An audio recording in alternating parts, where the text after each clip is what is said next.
Welcome back, everyone. I've had all sorts of technical difficulties tonight, so suffice it to say, I'm going to be pretty, pretty frisky. If that makes any sense. So, welcome to Through a Glass Darkly Radio on United Public Radio. The intro song was "Mark of the Doomslayer" by Carl Casey at White Bat Audio, and Through a Glass Darkly Radio also doubles as no show radio because I have yet another no show tonight. And I'm kind of getting tired of this, people. Like, when you sign up for something, be there. Okay. It's pretty simple. It's something that we've forgotten in today's modern age. And I like this is something that's going to make me, this happens so often that I'm going to have to completely rethink the format because I can't rely on people who consistently just don't, or just people consistently not showing up to commitments that they make. It's just not okay. It is not okay.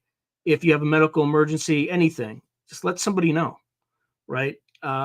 So anyway, I'm not going to talk specifically about people, but this is about the third time that this has happened to me. And, there's only been about 15 of these. So literally 20% of the time this happens. So anyway, I'm going to be freestyling it for most of the night. But as you can tell, I'm pretty pissed off. And, it's hard for me to hold back sometimes. So I'm going to, calm down a little bit, but not okay. Not okay, people. Like if you make a commitment, show up. All right. Uh, I got all sorts of other technical difficulties going on too because I use this streamer with a bunch of other people, and sometimes somebody else goes into my clearly labeled format and just remove stuff. Why not? Just remove it, and then you don't notice it's been removed until you're actually going through the podcast. So apologize for my attitude, but man, am I pissed? I am pissed tonight. So what are folks what, I'm not gonna find this thing. It's just gonna be whatever. So how are folks doing? And sorry, it's not false advertising. It's just, sometimes people don't show up when they're supposed to. Hi, Cindy. Hi, Peter. How you doing?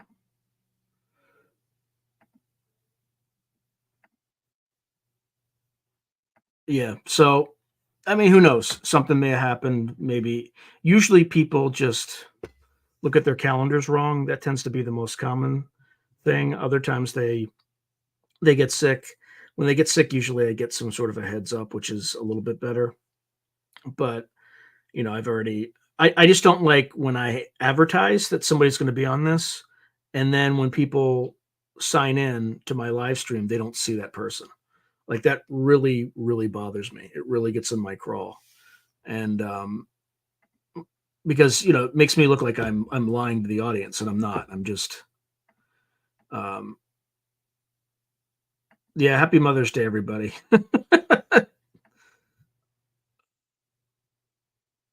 Oh, nice. I'm glad my podcast is inspiring somebody to finish a novel. Wish it would inspire me to finish another novel, but yeah, I'm pretty fired up. I'm pretty fired up. Like, and you know what? I could kind of sense it was happening. Usually, about midday, I will send a reminder to guests that we're going to be talking tonight. I only sent one about 48 minutes before, or about an hour before, 58 minutes before this was scheduled to start, and then I called. I did whatever. So maybe we'll have a guest. Maybe we'll not. Maybe not. I wouldn't count on it though. I think it's just not gonna happen. But I don't think any of it. I don't attribute any of it to malice. It's just um, I guess not everybody is as anal retentive as I am. I guess because I just don't. I won't. If I miss, I'll at least let somebody know. This is probably just due to kind of just absent-minded behavior, most likely.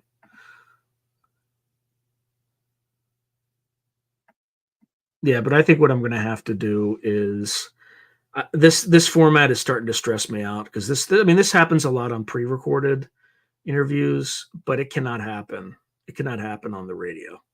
It just it can't. So I think I'm probably going to pare this back a little bit and try to have a little bit a lot more kind of no guest sort of uh, episodes so that I'm not here freestyling because you know how it goes. um, yeah. So anyway, how are folks doing on this fine Mother's Day? Everybody have a good day. What do folks want me to talk about? Because I am literally, I was prepared to interview a guest, and now I don't have a guest. And everybody I reached out to was just too short a time limit for me to or for them to react. So yeah, I normally do. I have like Morehouse's phone number, but for some reason it's just not he's having issues with his Verizon account. So it just dials straight to voicemail, you know? So um but yeah, there's a bunch of other things too, just people messing with my settings and stuff like that. Did not Usually I try to get on about 10 minutes early and I find out that they changed my color scheme. They changed and it's just like, what are you doing? What are you people doing? Like, it clearly says that this channel is like the branding and anyway, just lots of, uh, I don't have his phone number though. I mean, if he's listening, he's I mean, if he's on right now, if he could ping me, I'll just send him a StreamYard link and it's pretty, oh, yeah, we can talk about this.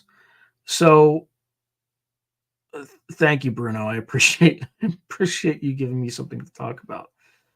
All right, so there's a recent interview that came out with Stephen Greenstreet, and he interviewed Dr. Sean Kirkpatrick, who's the head or was the head of Arrow, which is the all domain anomalous, so,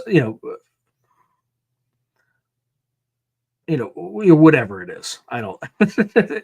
It's a counterintelligence operation. Okay, he's the head of the U.S. counterintelligence operation to put this stuff in the basket, right? Let's not make any pretenses because that makes it easier for me not to dislike Kirkpatrick because he was just doing his job. Like that was his job. His job was he was representing the faction that wanted to cover this up for whatever reason he's in that faction. I don't know, but he was just doing his job, and as part of that, Brandon Fugel, man, and you could tell when whoever was taking pictures for Brandon Fugel, if it was Brandon Fugel himself, who's the owner of Skinwalker Ranch, that Kirkpatrick looked pissed in that picture. But anyway, Brandon Fugel alleged that Kirkpatrick was in this meeting, may have said that he led the meeting, and then gave a precise date. And when Greenstreet asked if Kirkpatrick had been at this meeting, and he said, "Well, yeah, maybe I was, but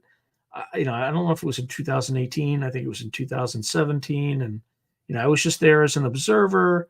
And I think, according to Fugel, Kirkpatrick was leading the meeting and may have been the one who said that, "Look, you don't need to convince us that UAPs exist and that the phenomenon exists. We are well aware of it. Don't let's not waste time or effort on that. Let's talk about whatever program they were talking about." And in the Greenstreet interview, Kirkpatrick said, "Oh, I was just there as a third party. I was just observing the meeting. I wasn't leading it, this and that." Anyway, he basically, I think, said he wasn't there on the date of or something like that. And Fugel just sent pictures to Green Street proving otherwise. So, I think it may be fair that Kirkpatrick, just may have forgotten, may have like, maybe it was a 2017, 2018, right? That's a fair mistake. I wouldn't read too much into that. Uh, you know, I wouldn't give him too much flack over that, but it kind of it hurts his credibility a little bit. And of course, Fugel meticulously recorded like everything that he needed so that he could, prove that he said what he said was actually true. So, the other thing though in the Green Street interview that came out that's also important to note is that Kirkpatrick has been getting death threats and stuff like that, and that's kind of ridiculous. Like, I'm not saying it's ridiculous that he's lying. I'm just saying if true, which I believe is true, come on, people. I mean, that's absurd. Why would you do that to somebody? The guy's just doing his job. Now he's doing, and he's probably doing a good job because we still don't know what the heck's going on. So he succeeded, and he probably kept everybody but Grush from disclosing some of these secrets. So he's been successful at what he's been doing. I don't agree with the side that he's on, but again, he's a hireling of the government, and he's just doing what he's been ordered to do. And as long as he's not hurting anybody, I'm sure his side has a strong argument in their heads about why you wouldn't disclose this. But let's see.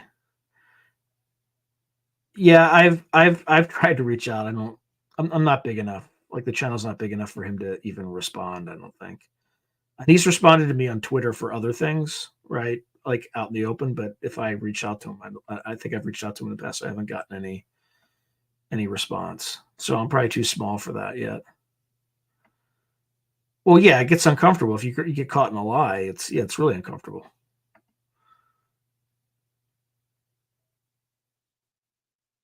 Yeah, well, that's the thing. Like, those, to be fair, he's an intelligence guy, right? It's not good to have your photo taken for any reason, right? So he could have been in half a dozen different ops that, if his face is seen in that venue under a different name than some assumed name that he had on some op, right? That's bad. I mean, that's dangerous for him.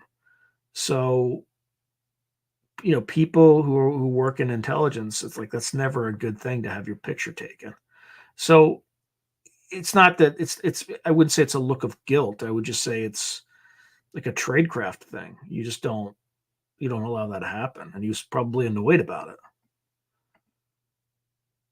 Oh, hey, Sonny. So everybody who just joined, I have a no-show tonight, and I'm not going to go on a rant again, but it's going to be all freestyling from this point on. So we're just talking about the Green Street Kirkpatrick interview and the ensuing fallout from there. Although it's starting to get ridiculous now. People are saying that, he's saying that he had, like a notepad, and people are like, no, it's a file, and he had the thickest file of everybody else. And it's like, come on, guys. It's a stupid argument.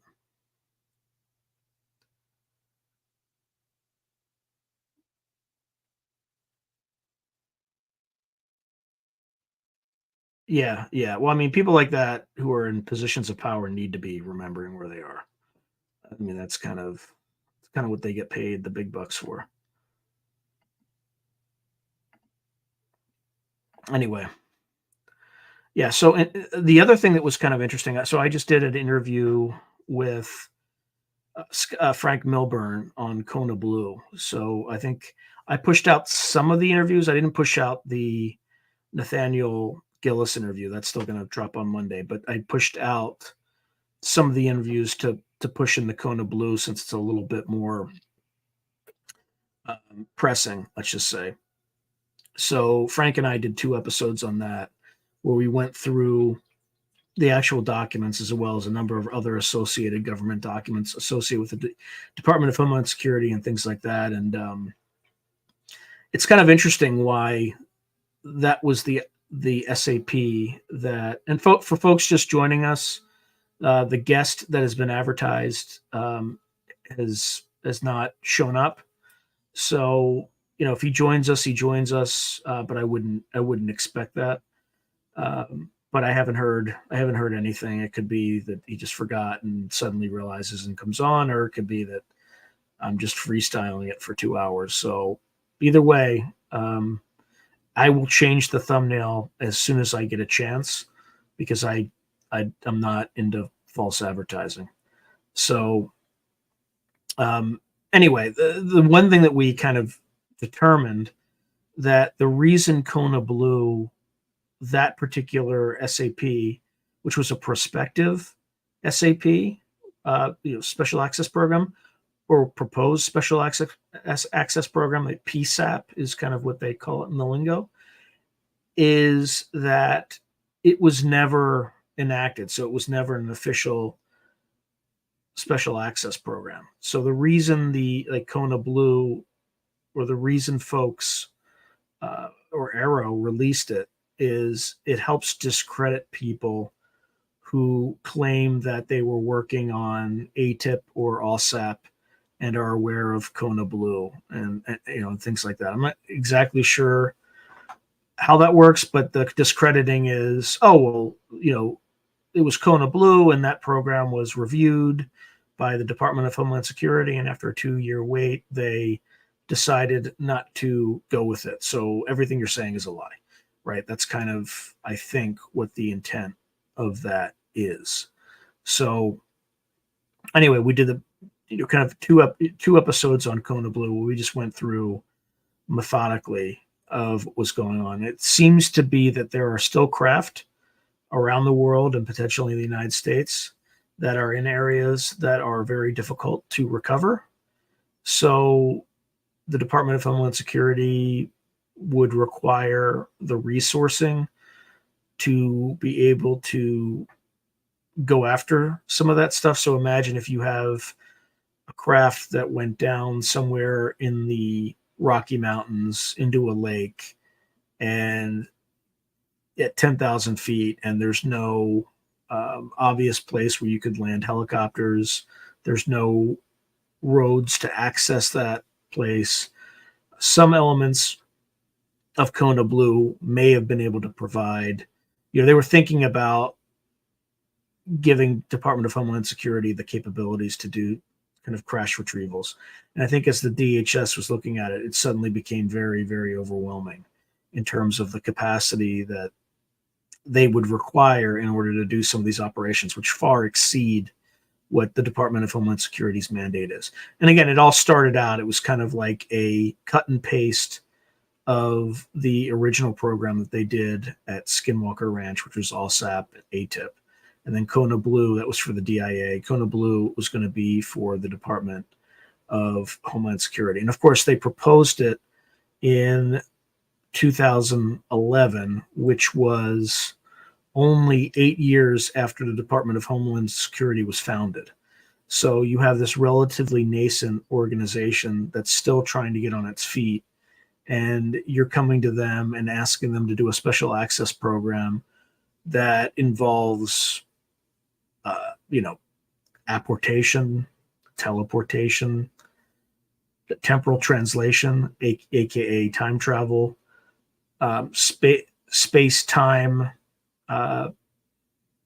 travel, dematerialization technologies, remote viewing, combined with more traditional technologies like remote sensing, which is the use of satellites and aircraft.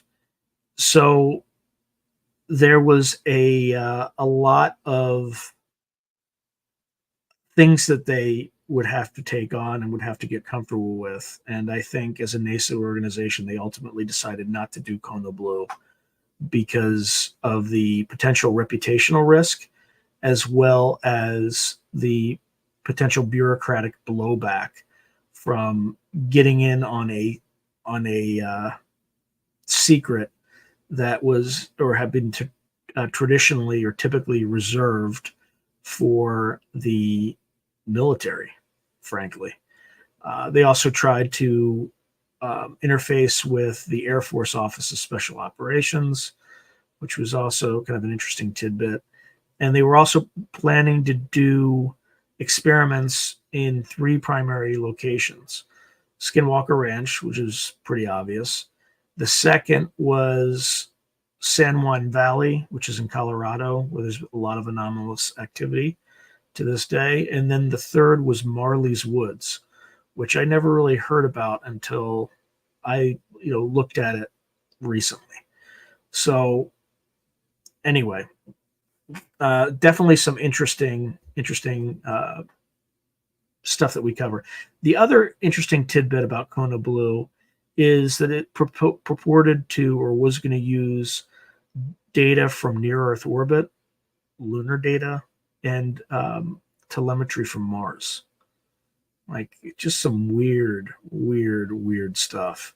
So it kind of makes you wonder what the fundamental nature of reality might be, and what our government knows, and what they're not telling us. So, all right. So, Woo Riders DG claims to know all about Kona Blue. That sounds like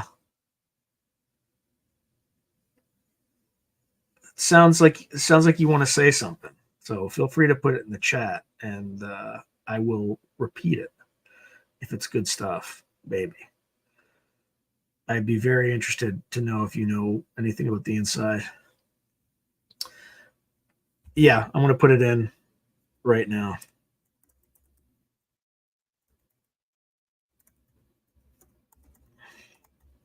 This is my public Through a Glass Darkly email.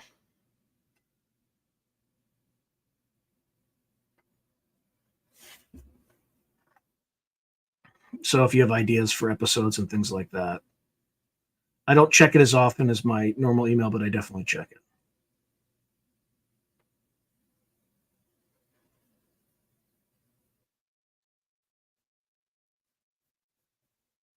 All right, let me see.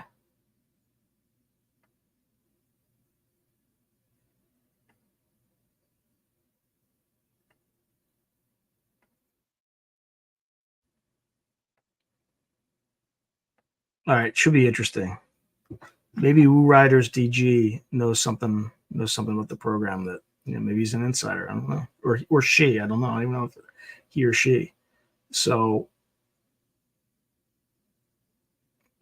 the other episode I just recorded. So it's a guy named Scott Roeder who appeared on News Nation. I don't know how recently he was on, but I've kind of steered clear of the Vegas entity thing, right? Where there's, a family that it's like a green meteorite that flew low to the ground near, Las Vegas. And, what was I going to say? So it, flowed kind of, and then it was like a big boom, and nobody really knows where this thing landed.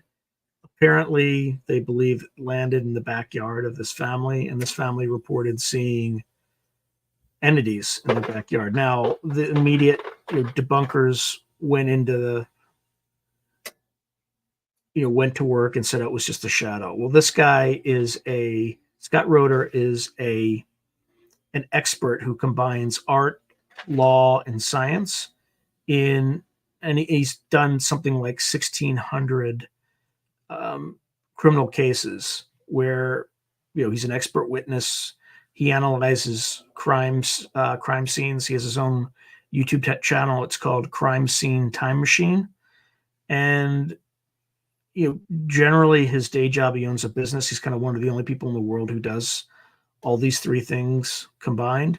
But they'll look at, he was involved in the Oscar Pistorius case in South Africa. I think there's a CNN show that is appearing today about what happened in that case. Well, he was the guy who did all the crime scene analysis recently that helped him, once he got out of prison, to kind of help restore his name for what happened in that particular case. So he analyzed the video, and what he uses is he has like a software package that has a physics engine in it, and he's able to do a vector analysis of objects. You can also do analysis of shadows and things like that. So all the debunkers said, "Oh, it's just a shadow. This thing that looks like it's a head standing above the gate, and it kind of looks like it's something that is, or someone that is cloaked." And he did this analysis. He's like, "No, there's something standing above the gate that is over 8 feet tall, and um, it's a legit video." Now, what that thing is, you can't speculate. But anyway, I interviewed him 2 days ago, and his video should be appearing maybe not next week, but probably the week after. As soon as I'm pretty close to finishing, uh, editing that video. But the other thing is that not only do we look at the Vegas case, we look at the alien autopsy video, we look at the alien interview video, we look at the Miami video. We don't really look at it, but we talk about that one. And then we look at, trying to think if there's any other ones.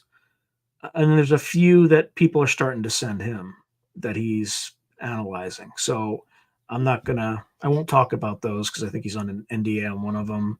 And he didn't say anything that would violate the NDA on mine, but I want to let him kind of drive that particular discussion. By the way, for folks just joining, my guest is a no-show, may show up later, may not. I don't know. I haven't heard. But now I'm just kind of going through. We went through the Kirkpatrick Green Street drama, as well as now we're just talking about the Vegas video. Oh, the other video we talked about is the turkey video. And I don't mean like a turkey. I mean like the video of two ETs in a craft hovering above a lake in the country of Turkey. So definitely do not miss that one.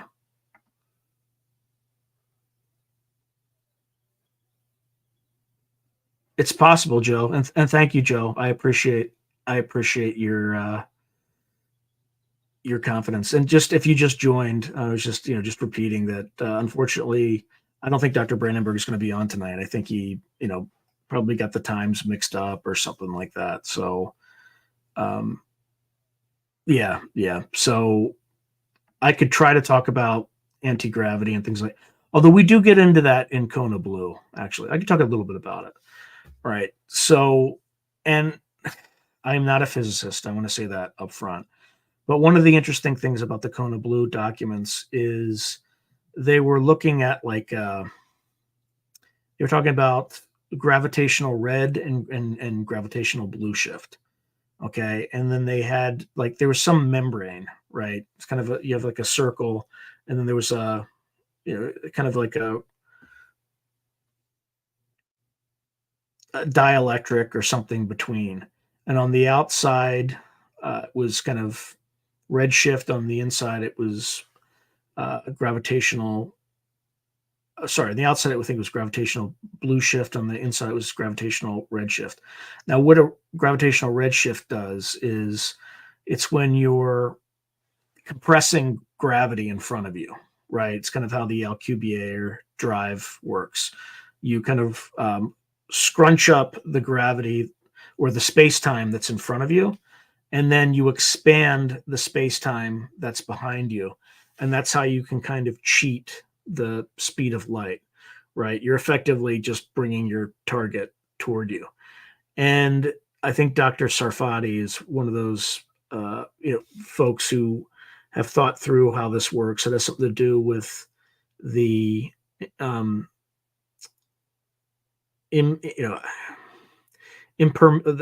permittivity of there's like these two constants that deal with the electric field and the magnetic field, but just using those things by manipulating them in certain ways, and you need to have an AI so that you need a metamaterial. So the metamaterial was the dielectric thing I'm talking about that's circling. And the way that you power it is utilizing the Casimir effect or some aspect of the Casimir effect. Now, the Casimir effect is the one effect that has been demonstrated in an experimental setting, which seems to imply that there is such a thing as vacuum energy, 0 point energy, where there's tons of energy out there that you can just exploit. So presumably one of these craft or wormhole machines, stargates, whatever you want to talk about, would leverage that effect in order to generate the amount of energy. Now, I think Sarfati says you can actually do it with a low amount of energy. I don't know. I'm not a physicist, but this is if you actually need enormous amounts of energy, like some other physicists are saying. You would most likely leverage the vacuum, right? Vacuum energy, 0 point energy, whatever you want to call it. So there was some discussion on that, but gravitational redshift is what happens. It's like the Doppler effect for gravity. Okay. So you're going to see at the leading edge of this, as you're coming toward the target, that's the gravitational redshift. As you're expanding space-time behind you, that's where you get the gravitational blue shift. Okay. Now, the issue with the gravitational blue shift is you're dealing with cosmic radiation, like all sorts of really bad non-ionizing radiation.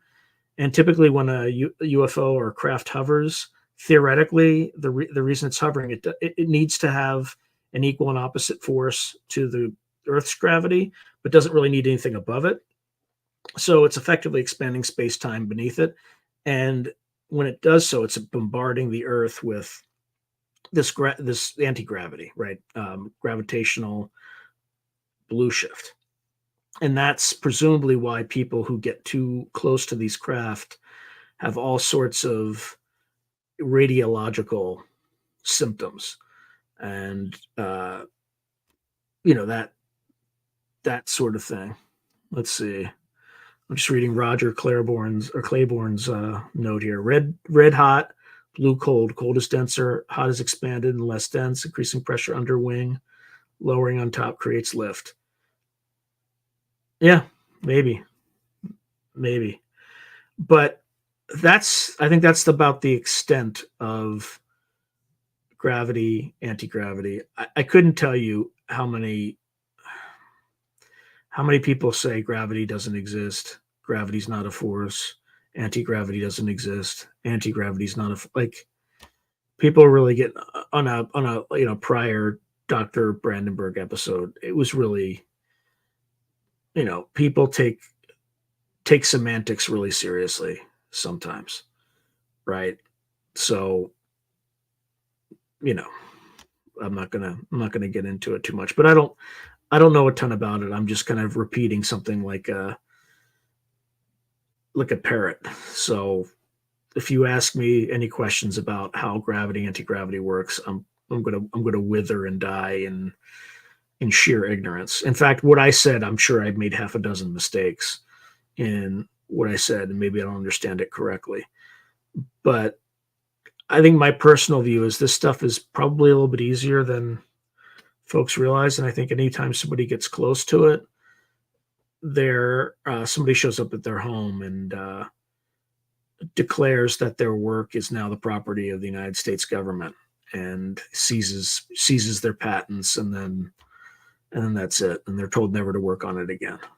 So now, whether or not we actually have something that's working, who knows? My sense is that you probably need to make so many dynamic changes in nanoseconds as you're, navigating through space-time, that you probably need an AI to do it. A human would just wouldn't be able to have the computational capability to constantly morph. Because I think you have to actually morph the shape of your craft in order for this to work. Because if you're bending space-time, presumably your craft is also bending space-time, or your craft is part of space-time, so it's also probably bending in some way. So just keeping the integrity of the hull. Yeah, and again, I might not even. Um, I don't think we understand it well enough. And Sarfati would probably slap me on the knuckles, rap me on the knuckles for half a dozen things that I said improperly. But anyway, I think there was some discussion in the Kona Blue documents about things like that, technology like that. But the Casimir effect is a real thing. Look it up. And exploiting that is the holy grail of physics, or one of the holy grails of physics. So it behooves us to get there a little bit faster. I think they're looking at things like nonlinear capacitors and all sorts of exotic technologies that try to or attempt to exploit some of these things. And my guess is the theoretical stuff has probably been solved a very long time ago. My guess is the holdup is probably in the material science. And I think AI is probably going to help. It's probably going to help a lot because it's going to be able to make connections about the materials at an atomic level that humans just simply won't. It'll just be able to go through a billion different combinations and permutations of different um, isotopes of particular materials. Because that's one thing that folks find, like Gary Nolan, they'll get a hold of some pure silicon that's doped, well, not doped, but has strange isotopes that make no sense for silicon to have. And it's almost like with nuclear materials, right? Whether or not something has isotopes actually matters, right? Like U-238 is bad, but U-235 is really bad if the Iranians have it, which is why they attempt to highly purify U-235, because that's what you need for highly enriched uranium, which could be used to build a working nuclear weapon. But it takes a ton of energy and resources. You have to spin the 238 U-238 through all these cyclotrons and all that good stuff, which is why when we used the Stuxnet was a Siemens or was software, SCADA software, so supervisory control and I can't remember what it's called, SCADA, and there was likely a joint U.S.-Israeli team that put together a virus that infected specific software on the Siemens, which is a German company, control system that the Iranians just happened to have in their cyclotrons, and was able to mess with the cycles at which they spun and destroyed a ton of Iranian nuclear equipment to kind of push back their nuclear program a little bit. So the bottom line is that's why it's so hard for these powers to make their own indigenous nuclear weapons, because it just requires a huge amount of capital expenditure, a huge amount of physical plant, etc. And uh, it's tough. Anyway, I'm going off on a tangent. So we're talking about isotopes, but isotopes are extremely important in nuclear power plants and nuclear weapons. But for everything else, there's not really. It doesn't really make sense for you to have an isotope of silicon that's slightly different than naturally occurring silicon. But maybe there is, and maybe it's just we haven't figured that out yet. But whenever we find some of these materials, there's always something weird about that. There'll be these isotopes of silicon or magnesium. I don't know if it's magnesium, but or very finely deposited bismuth on magnesium that we just don't quite understand. And maybe that the interaction of these different atoms has some sort of impact. It develops an emergent property that individually neither of these two elements would have on their own. And I think AI will start to catalog and identify these emergent properties. So we're on the cusp of either the complete and utter annihilation of the human species, or we're going to be among the stars very fast. And it's going to be really uncomfortable in the next few years. But there's also going to be some challenges too. So if you follow companies like Nvidia, right, which is now a $1 trillion market cap company, they produce these things called GPUs, which are these basically graphical processing units, things like that, which are extremely important in AI. But the issue with that is that, and then you add that with cryptocurrency, there's a huge drain on electricity to run these things. So as AI becomes more and more advanced and people leverage more of its applications for, a ton of other things, we're going to reach a crisis in the next 18 months. And you heard it first here. You'll hear it other places too. But for folks who, I never went too much into my background, but back in circa 2008, I was an equity analyst on Wall Street and I covered clean energy companies. So I became an expert on wind, solar, ethanol, all that stuff. And I was able to predict a overcapacity in the ethanol industry and a resultant kind of collapse and bankruptcy of most companies in the industry. Regardless, when I was covering it, one thing that was always obvious is that wind and solar, at best, you're talking they can handle 15 to 20% of your total power needs. After that, no bueno. They are intermittent power sources, which is to say that they only supply energy during specific periods of the day. Wind only blows from a specific period of the day. And also wind is also kind of a derivative solar product of solar energy, right? Because the sun heats the air causes wind, or so the sun causes wind on Earth, basically. But wind only blows during certain periods of the day. Sun only shines during certain periods of the day. And then you need to fill that gap with energy storage, which is always a problem that's 20 years away. It's always just 20 years away. But we never quite get there. So it's a problem we have not solved yet. The kind of cleanest solution in the clean energy world is nuclear power. But we haven't built, I think the last time we checked, we had 104 nuclear reactors in the United States. It's probably far less now. It's probably under 100 if I had to check. But those are baseload power sources. So coal, natural gas. Natural gas used to be a peaking power source. So we call wind and solar peaking power sources because they only really handle like the peaks. They don't generate baseload. And baseload is something that you need running 24 hours a day, 7 days a week. It can never go down. And there's kind of three sources that are good for that. Hydroelectric, coal-fired power plants, and nuclear. Now, it takes about 10 years to build a nuclear power plant. So we ain't getting any new nuclear.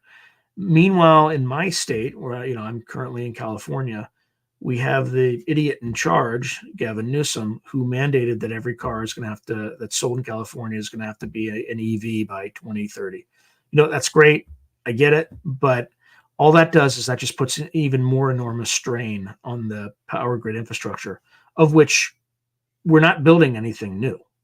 We're just not. And California already has some rolling blackouts from time to time, especially during the summer.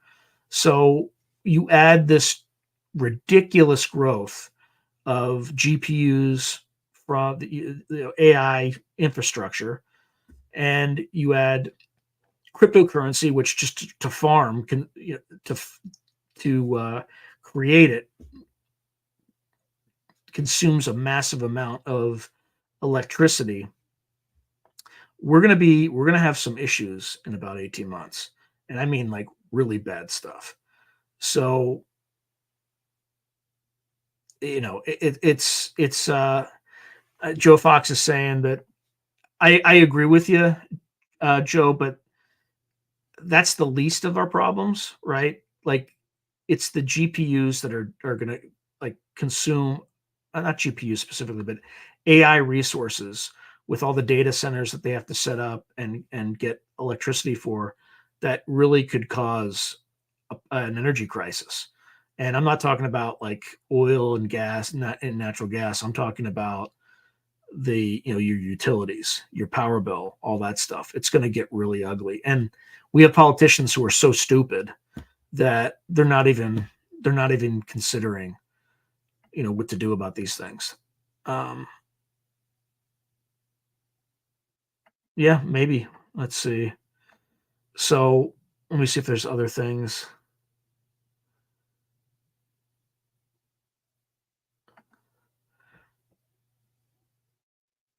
I mean, what do I think of the startup that will put up satellites that reflect down to solar panels? I mean, there's going to be something in between, right? So I, I don't know what the second and third order effects are going to be. It could be completely safe. It could also be that you're nuking birds out of the sky and, boiling aircraft that just happen to fly into those into those rings like a microwave, like cooking people on a flight like a microwave. I'm not saying that's what would happen, but these are the things I'd want to ask questions about. Hey, I appreciate Na. Again, I don't want to put any shade on Dr. Brandenburg. I know him, and I just know you know, he just forgot. Like it's not. I guarantee it's not spiteful. I guarantee it. I just. But anyway, where was I? I was talking about how we're going to be out of energy and things like that. So I don't know what our quote unquote leaders are doing about it, but I don't have a lot of confidence. I mean, they can't even control our border. So like, what confidence do I have that they're going to be able to think 18 months ahead? They can't even think 2 minutes ahead. Meanwhile, they're all prosecuting each other and like we're doing lawfare and trying. Like their only focus right now is not on us. Their focus is on maintaining control. That's it. That's literally all they do now. How do I maintain more control? How do I get greater control over the population? How do I do this and that? And so they're not going to save us. We're going to have to figure this out on our own. Now, the good news is that people who are in industry, the reason I know about it is because people in industry know about it. So they're going to kind of start to generate their own solutions. So I think Sam Altman, there's a lot of like, nuclear energy that's a lot cheaper, a lot more portable, a lot safer. That what'll happen is that's going to be the solution. It's going to be a mix of that. It's going to be a mix of natural gas because we are abundant in natural gas, even though it is a fossil fuel. Nancy Pelosi, even though she thinks it's not, she thinks it's clean energy. This is circa Meet the Press, kind of 2008, 2009. You can look it up, but and they're going to have to bring some coal-fired power plants back. It's not clean, but they are cleaner. But yeah, well, that's the rub. So the supply is constant or decreasing because we keep decommissioning nuclear power plants, but population continues to rise, and energy consumption is gonna. It's going to go way up, because not only do we have to deal with a growing population, even though it's the rate of increase is decelerating, we're going to have to deal with the the components of the requirements of AI technology as well as crypto. And it feels like the governments of the world are going to want to try to make everything a digital currency, which is horrifying. So I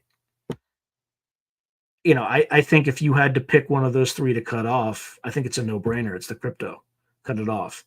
But I think the morons that lead us, they're going to cut you off, right? You can, we'll have acceptable losses in the winter as people freeze, that sort of thing. Because what will happen is AI will be integrated into everything you say and do, or into society on critical systems around the country. And if you notice, the people who run things are getting dumber. And the reason they're getting dumber is people who are less qualified are being pushed into positions of authority. I'm not going to go into why, but it's pretty obvious. It's pretty obvious if you look around. Um, and as a result, they're going to need more help via AI. So AI is going to become something that enmeshes itself into everything to the point where we're just not going to, people in charge aren't going to know how things work anymore. They're going to have no idea. So it's going to be kind of a scary future. Now, the factors that are leading to, planes at Boeing falling out of the sky, again, it's all tied to the one thing I'm talking about, which I will not mention. And those things are starting to correct themselves, but it's gonna, these things don't happen. These things don't happen fast. So, it is what it is. You just got to take care of your family, you know, be kind to your neighbor, and just try not to think about these things, because the folks who at the top don't care. They don't care about us. They don't care about us. So take care of yourself. As the great Benjamin Franklin once said, God helps those who help themselves. So help yourselves and help your neighbor. And, although in extremely good news, I'm still on the internet. I still have power. We didn't have the coronal mass ejection that everyone was hyping up for this past Friday. So yay! Some people got to see the aurora. Uh, if they live kind of close to the north. I saw nothing, and I live in kind of, it's called Northern California, but it's probably mid California because it's near. I'm kind of parallel with San Francisco, or at the same longitude, latitude. I can't remember. Same parallel as San Francisco. So I imagine that I would have. I did not see it, but people I think farther north than me in California might have seen it. So if you saw it, good for you. And it's great that our electoral systems did not come down, and the country, 90% of the country didn't starve in the month to follow. So yes, we got really lucky. Let's see. Let me see. Anyway, my by the way, I gotta. So hold on. So Justin, yes, yeah. The problem with hydro is it depends a lot on weather, and in places like California, if you are in a drought, you're it gets a little harder. And by the way, they're closing a big hydro plant because it was doing something to the salmon population. So they're probably, their mind's in the right place, but if you're deciding between humans and salmon, I'm sorry, salmon. That's kind of what our leaders need. Those are the tough decisions that our leaders have to make. But apparently, our leaders said salmon were more important. So, oh well. These are the people who are. These are our. Well, they're not. They're definitely not our best and brightest. Clearly, because our best and brightest don't go into Congress, don't go into Senate. Although, if you wanted to make a fortune, I highly recommend running for Congress. Here's the plan. You run for Congress, okay? Then you get on the House Appropriations Committee, okay?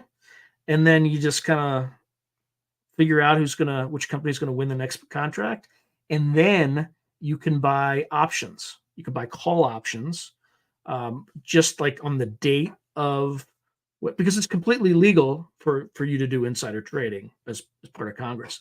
And then when they hit, and the FBI shows up to your house and be like, hey, were you inside? Of course, it's legal. I'm in Congress, right? So you could make a fortune. You only have to do your job. You could just be there for 2 years. Like, you put me there for 2 years, I'd be like I'd be about like a multi-million. I would have $100 million in the bank.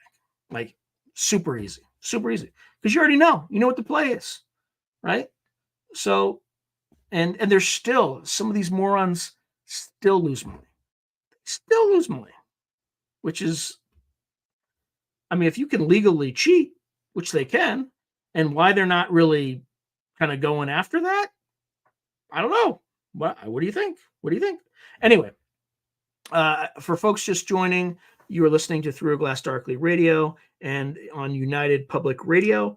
And I am not here with Dr. John Brandenburg because he was, unable to join today. So I promise I will change the thumbnail so I don't disappoint you. But I just found out as I started the show that, he could still join. I just haven't heard anything. Let's see. Yeah. Yep. Fear and suspension of critical thinking is a necessary component for control. That's absolutely right. We are all, we all have to take care of each other because there's nobody who is watching out for us. But yeah, Justin, you're 100% right about the hydro and nuclear, though. I didn't really acknowledge that, but I 100% agree with all the caveats. Yeah, if you want a good investment, look at power companies that have nuclear, and if they sign contracts with like Amazon, or because right now a lot of these AI companies or companies exploiting AI are desperately trying to sign contracts before prices really spike with power providers. So anyway, I'm not currently a financial advisor. So anything I say, do not take my advice. It is not legal financial advice, and et cetera, et cetera. So I should have said that at the beginning. I should just avoid all questions in that. Oh, hey, Mark. So, Mark, if you just joined, it's obvious that Dr. Brandenburg hasn't joined us enough. So I am freestyling tonight.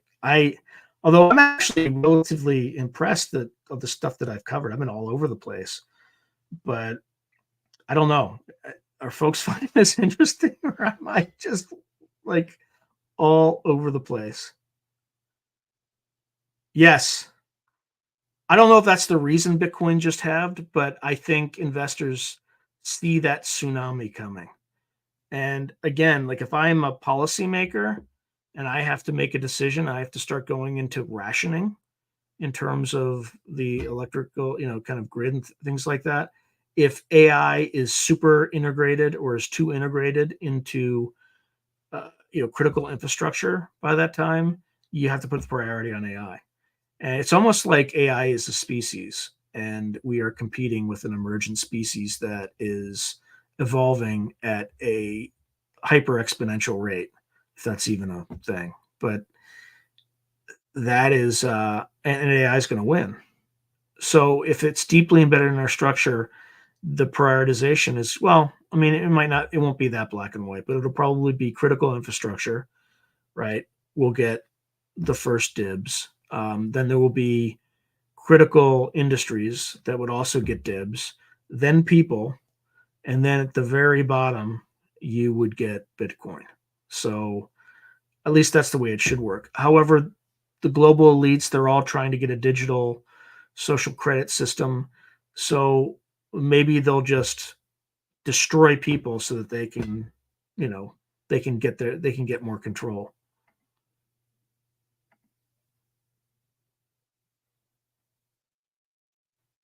Say more. How is AI like a jar of sea monkeys, Joe? Not that I doubt you. I just don't. I don't think I'm thinking about it correctly. But it's gonna be some interesting times. Brian Bowden. Okay. Yeah. What does Brian Bowden do, Woo Rider? So folks who are listening on the radio, I'm just getting a guest who's mentioned. Brian Bowden.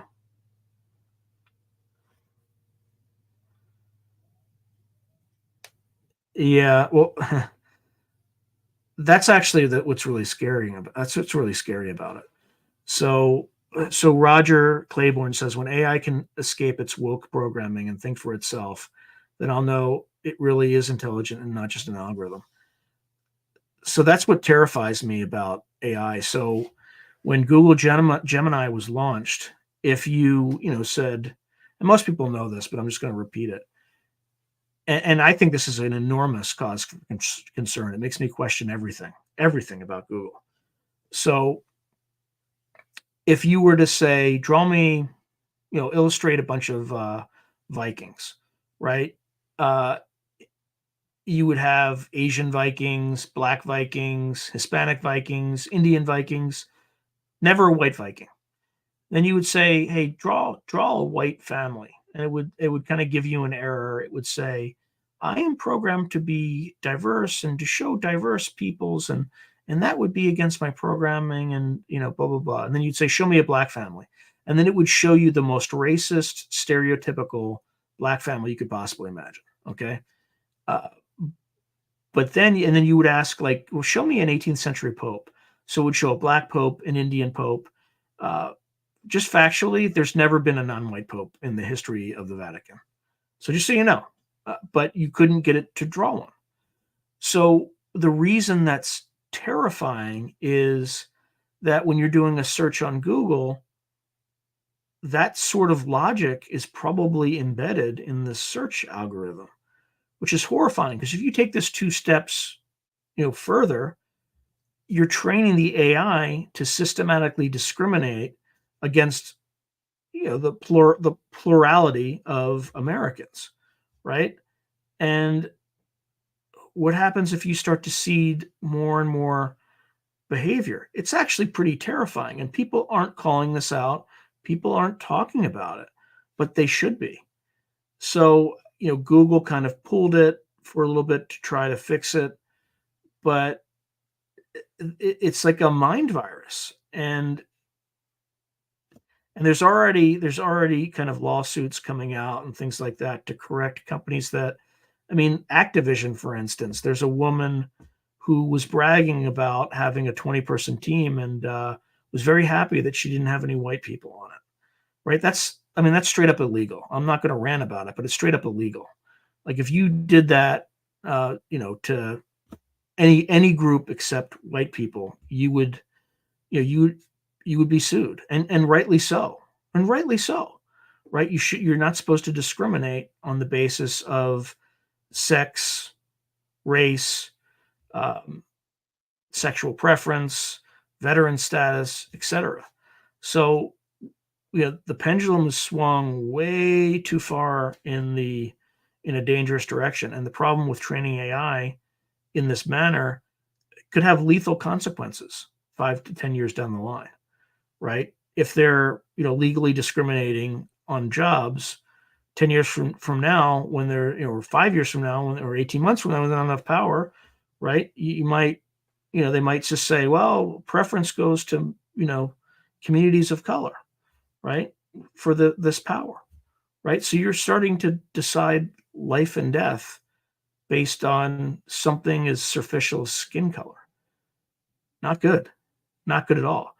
So anyway, it's really frightening the way this is all going. And I'm not going to say too much about it. I'm just trying to be calm and rational about the implications of some of the insanity that's going on right now in our society, right? So anyway, this is a terrible. This is a good example, but look at our Secretary of Defense, right? He's not there because he's competent. The guy disappeared for a week and nobody noticed, right? How are you running the Pentagon and nobody notices you're missing until after the fact?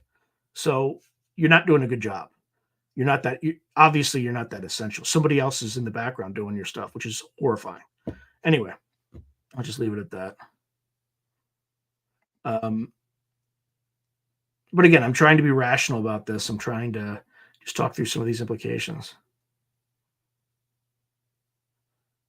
Yeah, well, there's also a bill that Congress passed that's not good either. But I'm not gonna go into that, right? Um,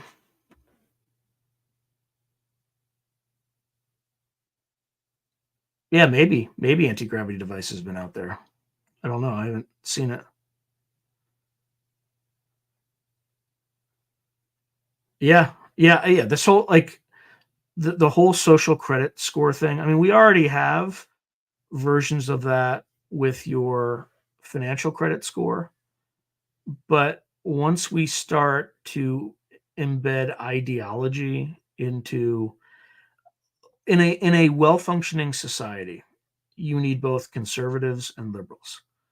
Okay? What conservatives do is they keep a governor on society.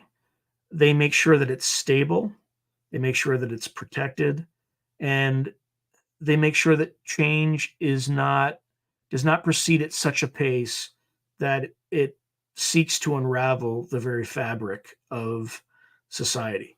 Liberals, on the other hand, are people that embrace change just in general. I'm just being very um, push for rapid transformation, and society cannot evolve without liberals in an organization. Otherwise, it becomes society can become styed, and it can also become unstable because if it gets too ossified, the very edifice of that civilization could crack from its its stifling weight, etc.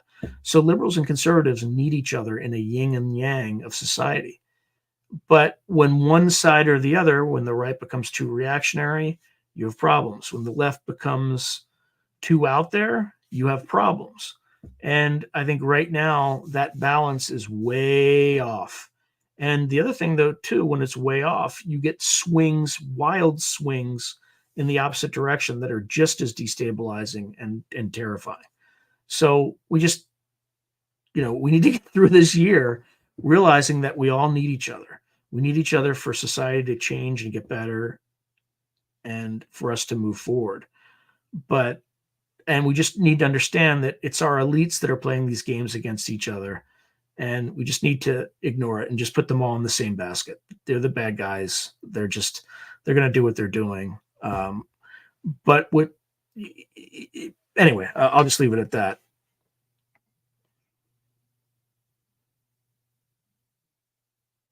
Yeah, yeah, yeah. I'm not going to get into restroom stuff. Yeah, Peach. I don't think he realizes he missed it yet. My guess is that he like went to sleep or something like that. I don't think it's any. I don't want to attribute any malice on his part. He's been great. He has the best episode that not best, but the most viewed episode that I've ever had is a John Brandenburg episode by far. Literally, it's almost like more than it has views that are more than 20% of my channel. That's how like well watched it was. So I'm at, like John's always going to be welcome. It's just something happened.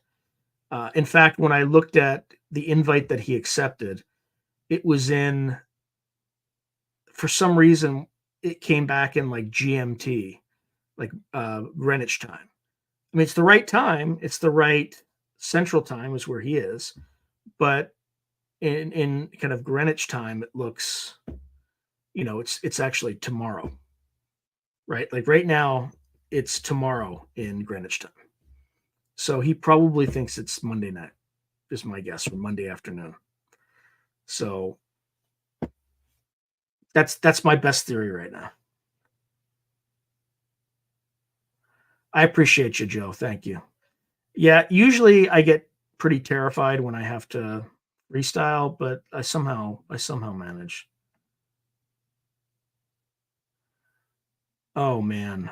That okay, so Neuralink. Oh, so up front, I have not done any extensive research on Neuralink. So I'm completely ignorant on it.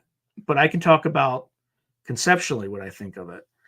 And this kind of like human machine interface stuff where it hacks directly into your brain tissue and things like that makes me really nervous. And the reason is human beings can't be hacked by software. Like, and when I say software, I mean specifically bits, you know, uh, analog and digital signals from silicon computers. Okay, we or maybe there may be ways that where they can send out like modulate waves and things like that, but like you can't get a computer virus in your head. Okay, you might be able to get some sort of other virus, but not a computer virus. The Neuralink thing kind of upends that. If you have any hardware in your head, it is susceptible to computer bugs. So that and computer viruses. So that horrifies me. And not only that, you're going to have too many people do this. There's going to be selective pressure for everyone in society to start putting these chips in their heads in order to just compete and do basic jobs and also potentially compete with AI. I think I don't want to sound like a Luddite, but it absolutely horrifies me. It absolutely terrifies me. And I think it just makes it easier for people to control the population. So, well, yeah, they stick it right in your brain, right? You have to,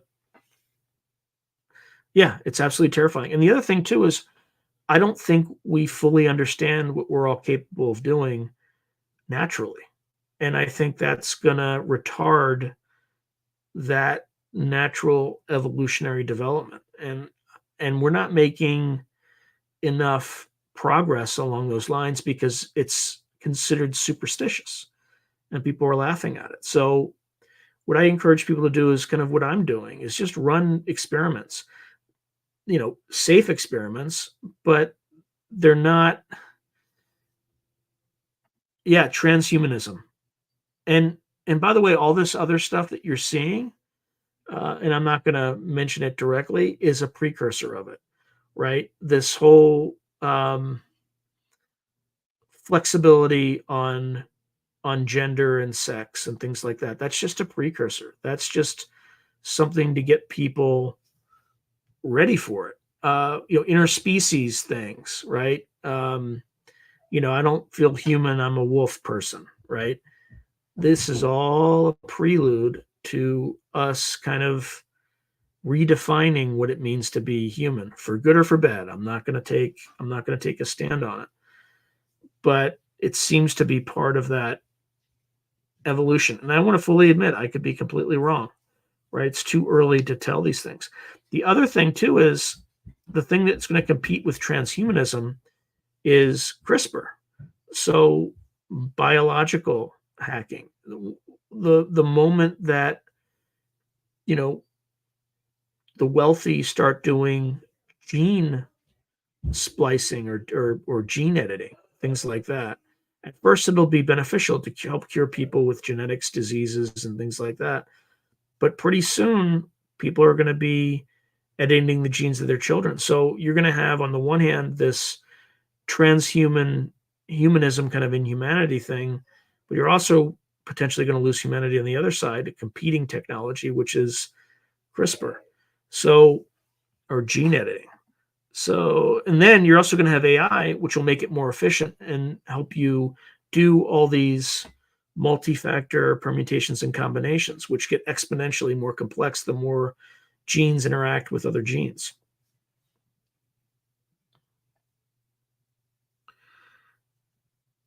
Yeah, but I mean, you got to be able to do some other crazy stuff with that. Yeah. But you know what? It might also be part of our natural evolution, right? Um, so we're getting hit with a number of different technologies all at once, and it's going to be a pretty scary time. I mean, um, you're probably not going to need soldiers for that much longer. You're going to have robots, right? Androids on the battlefield, unmanned ground vehicles. I'm surprised we haven't seen more of them in Ukraine right now. And a human is just going to kind of be herding them a little bit, right? Just making sure they go in the right places and all that stuff. But it's going to get really scary when some Muldoon in the government says, I think we can put one of these AI things on a nuclear warhead. That way, if everybody dies, the AI will make the right decision, right? And if the AI gets the wrong signal, it's not like a human that's going to be like, that doesn't, something about my intuition's telling me not to press the button, right? AI is not going to have that. They're just going to launch. So, and there are many cases during the Cold War where if you replace the human with the AI, we're not here. We would have been annihilated. So we're, I don't want to, we're entering into the best of times and the worst of times. And it's going to be pretty chaotic, I think is the right word, over the next several years. But again, Lynn Buchanan saw this, right? Between 2020 and 2040, a series of human man-made natural disasters would potentially wipe out 3/4 of the human population. I don't necessarily believe that, but I could easily build a science fiction scenario that would easily achieve that.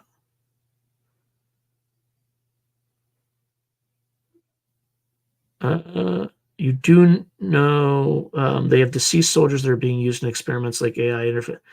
I can believe that, where they just take their social media profiles and comments and try to ingest that into an AI algorithm to simulate those soldiers' personalities. But let's make no mistake, that's not your consciousness. That's a simulacrum of that person. And I firmly believe that there is a non-physical part of all of us that very likely lasts forever. Like energy is neither created nor destroyed. And this belief that you can download all your memories and that's somehow still you, I think is false. I think it's decidedly false. But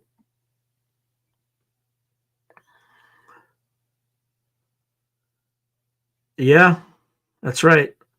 In fact, Roger, you raise an issue that the extremely wealthy are contending with right now because they all have these bunkers and things like that. And their biggest concern right now is if the world ends and and institutions fail and die, what's going to stop their security from taking control? And my answer is nothing.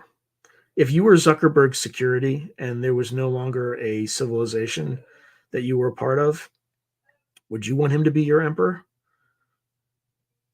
Especially if you're kind of a retired Navy SEAL and could snap, somebody's neck like a pencil. There's no way. You would be in charge very quickly. So, as Roger is saying, brain chips would be a great way to keep the elite security from turning on them. Yeah, you may have solved their problem, Roger, but good luck hiring somebody for what they pay those guys and expecting them to take in a brain chip. Especially if they're security. If they're any good at what they do, they'll instantly say no because they know what it means. It's the very opposite of security.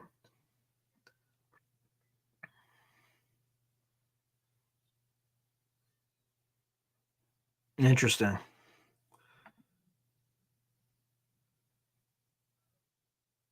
Yeah, I think Morehouse did a whole episode on that, which is in terms of like what percentage of our brain do we really use. I think there's probably, I think our brains are akin to like a laptop, and the information that we get is akin to the cloud, right? There's ideas and thoughts that don't necessarily come from inside, that come from somewhere outside, either from some sort of greater consciousness that we each have. Some of it might be from benevolent entities, and some of it might be from entities that are not so benevolent and malevolent, let's call it. And our roles here are to kind of sort through and make the right decision. Again, I don't know that for a fact. I just think, given what personal religious beliefs and kind of everything I've learned in doing this channel, I think there's something beyond the physical out there, and as I was saying earlier, we all need to experiment with some of these natural technologies in a way that makes each of us safe. But I think I mentioned today on my community tab about an experiment I ran where my daughter had lost her hearing aid, which she routinely does, and typically it's just in the car. And it makes me really nervous every time because if she loses it for good, they're extremely expensive. So rather than get caught up in all the stress of that, I just kind of just thought through. Oh, hold on. Let's see. Bear with me here. I might be John.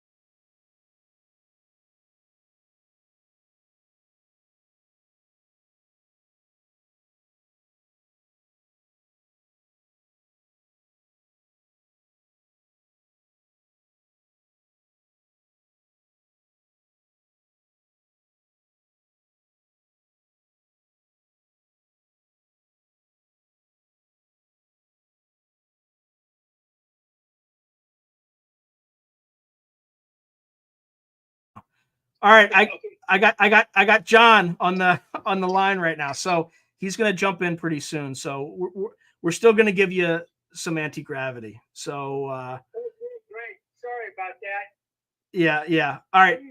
I'm confused about space time. So by the way, folks, it was exactly what I thought it was. It was listed in GMT time, so he thought it was tomorrow. So I told you, it's all going to work out. So you're going to get some Johnny Boy. You're going to get some Johnny Brandenburg, Johnny Brandenburg. like I promised. So, all right, I'm reading the. Let's see. Okay, hold on. Okay, StreamYard. Okay, I got it. Hold on. All right, let's see. Let me look dignified here. Let me put a hat on so my hair won't look like it's flying all over. I don't want to look like a crazy man. I don't know if you can all hear him. Maybe you can't, but that's fine. Let's see. Yeah, it doesn't seem to want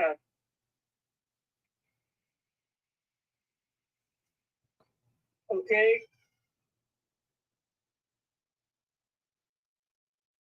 Yeah, hold on a second. All right, so technology can be used good. Yeah, so Roger Claiborne, technology can be used for great good or great bad. Unfortunately, the worst of us get to make.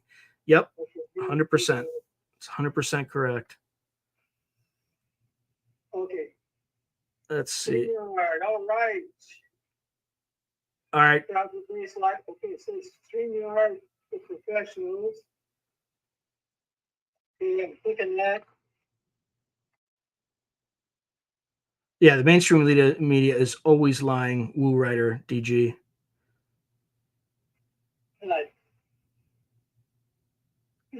Yeah, Joe, I think we'll be fine. Anyway, see, I was screwed up on D-Day, you know. It's all right. Are you almost on, John? Let's see. Yeah, I clicked on it.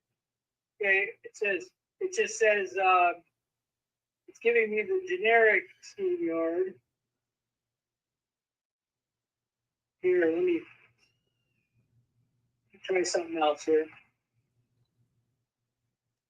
Yeah, I agree with you, Roger. Okay.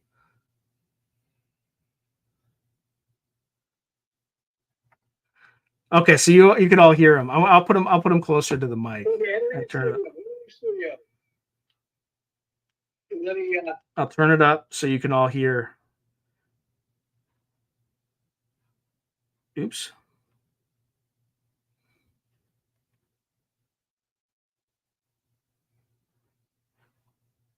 Nah, I think I hung up on him. Of course I did.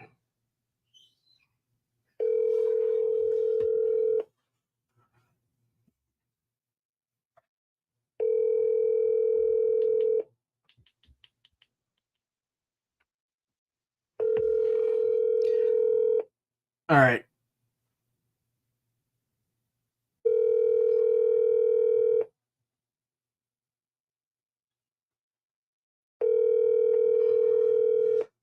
All right. Well, hopefully he just joins. Oh. Hello, this is Dr. John Brown. All right. It's just not going directly to him. That's all right. Hopefully he figures it out.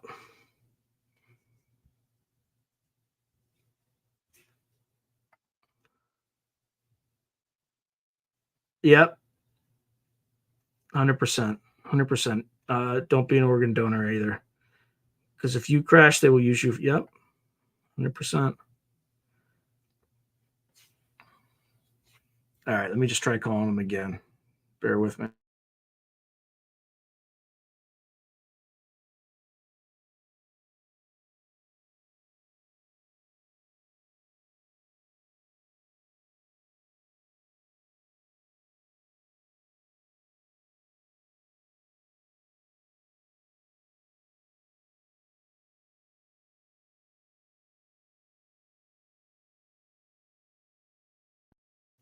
There we go. There he is. Oh, apologize. That's why I didn't get put in charge of D-Day, you know? Yeah, well, they would have put me in. GMT. It says GMT, and I thought, it meant PST. No worries. No worries. Yeah. All right, how you doing? So I didn't read your bio, but I don't think we need to. I'm doing great. I believe I have a fairly basic but effective theory of quantum gravity now. The secret. Now, what good is that? Well, I'm not sure yet, but I do know the superconductors are the result of quantum mechanics, and they're really useful. So are lasers. There. And so, anyway, I can expand on that. So I think let's start with turn out to be extremely. Yeah. So let's start out with how it's related to anti-gravity, and then we can get into the quantum gravity thing. Oh, absolutely. That's the money shot here. And that's in fact why the reason the government has discouraged anyone from doing research on it. Yeah. So why are they discouraging research on this stuff? Well, it's part of a classified project. That's what it is. I mean, Einstein himself, he worked on unified field theory for the last 30 years of his life, and he pardon me a second. He escaped the Holocaust. When Hitler got to be chancellor, he skipped right out of town with his whole family and his secretary, who was Jewish, and came to the United States, where he'd been banking money. So not only was Einstein a genius, but he's also a smart guy. And so he knew he prepared for contingencies. So, but he's been working on unified field theory. He did special theory of relativity. Can't go faster than the speed of light. It's the law. And then he had general relativity, which has wormholes. So you can basically find shortcuts in space-time. Instead of space-time being a fixed background, you can actually bend it, warp it, and make shortcuts. Warp drive. He called those Einstein-Rosen bridges, because another guy worked with him called Rosen. So he brings this stuff to the United States. Now he's obsessed with the idea that gravity and electromagnetism, because they follow the same force law, 1/r² law. Yep. They both act at a long distance. They both stretch all the way across the universe. He thinks they've got to be related. They've got to be.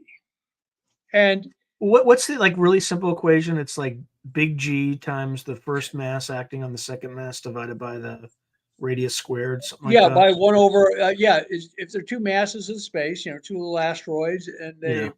mass 1, mass 2, then the product of the masses divided by the distance squared between them times big G, the Newton gravitation constant, that gives you the force pulling them together. And that's, gosh, that's just like electromagnetism, where instead Mm-hmm. of masses, it's charges. And the way they one system for handling electric um, charges and forces is to just say the charges um, are basically it's just the charge of one times the charge of the other in the units of the system divided by the distance squared between them. Imagine the two asteroids are charged, and if you have, And like, if then they're there's both there's also some constant there. I can't remember what it was off the top of my head. well, actually, when you do things in the modern, what's called System International, they throw a constant in called epsilon, 4 pi epsilon. They do some creative bookkeeping, and it's basically because the way to do electromagnetic theory theoretically um, is kind of different than the way you want to do it when you're going to do something practical. Mm-hmm. The electromagnetic theory that I went to graduate school on used one system, and that was good for analyzing, atoms and things like that. The force between an electron and the nucleus of an atom. It was really simple. It made very simple equations for that. And but then, if you want to then use electromagnetism for practical things, running a house, running a city, then you have to use a more practical system. They developed a system called SI, which is also metric. Both systems are metric, but one is called the CGS system, and the other one's called the SI system. And I learned the SI system in college. Then I went to graduate school and had to relearn everything in CGS. And then all the journals now want you to use SI. So and you have the same Maxwell's equations, but the little um, diddle factors in them change. Mm-hmm. It's a little but the basic force law between two isolated objects in space, if they're charged or if they're just massive, it looks almost exactly the same except for different constants. Mm-hmm. And Einstein just said it's obvious that somehow electromagnetism and gravity should be the same. And a person, there was two guys named Kaluza and Klein, and they found out that you could take the equations that gave you gravity using four space-time dimensions, x, y, and z, and then time. That's the space-time dimensions. Okay, if you do this straightforward theory using that, then out of it falls Einstein's theory of gravity, thing that gives you black holes and things like that. So these guys, Kaluza, and then Klein helped him. From guy Klein was from Sweden, Kaluza is from Germany, and they found that if you added a fifth dimension, so there was x, y, z spatial dimensions, and then some new little dimension that couldn't kind of was the size of an electron, let's say. And then time, suddenly out of that falls Einstein's theory of gravity with Maxwell's equations, the equations for electromagnetism, and they're connected right. It was just amazing. It gives you the right forces on charges, and it gives you the right form of the equations. It was a miracle. And they sent it to Einstein, and Einstein says, I don't know. I don't know. I don't like this idea, this funny little fifth dimension. He says, it's like a fifth wheel on a car. He says, it's like mounting a skateboard wheel on the side of your car and claiming that this changes it into a race car, and where in fact it was just a car, but it works. It's the problem. And so he says, I don't believe this, but I'm going to help you get it published anyway, just because the math is so nice. He liked the math. He was a guy who was into math. And so he got that published. And, people would ask him about it. And he'd say, well, I thought they should get it published. And this is called Kaluza-Klein theory. And so you add this hidden fifth dimension, which is like the size of an electron, let's say, a skateboard wheel mounted on the side of your car, and suddenly it changes everything. and so Einstein was kind of grumpy about it, but then he decided later that this was actually a good idea.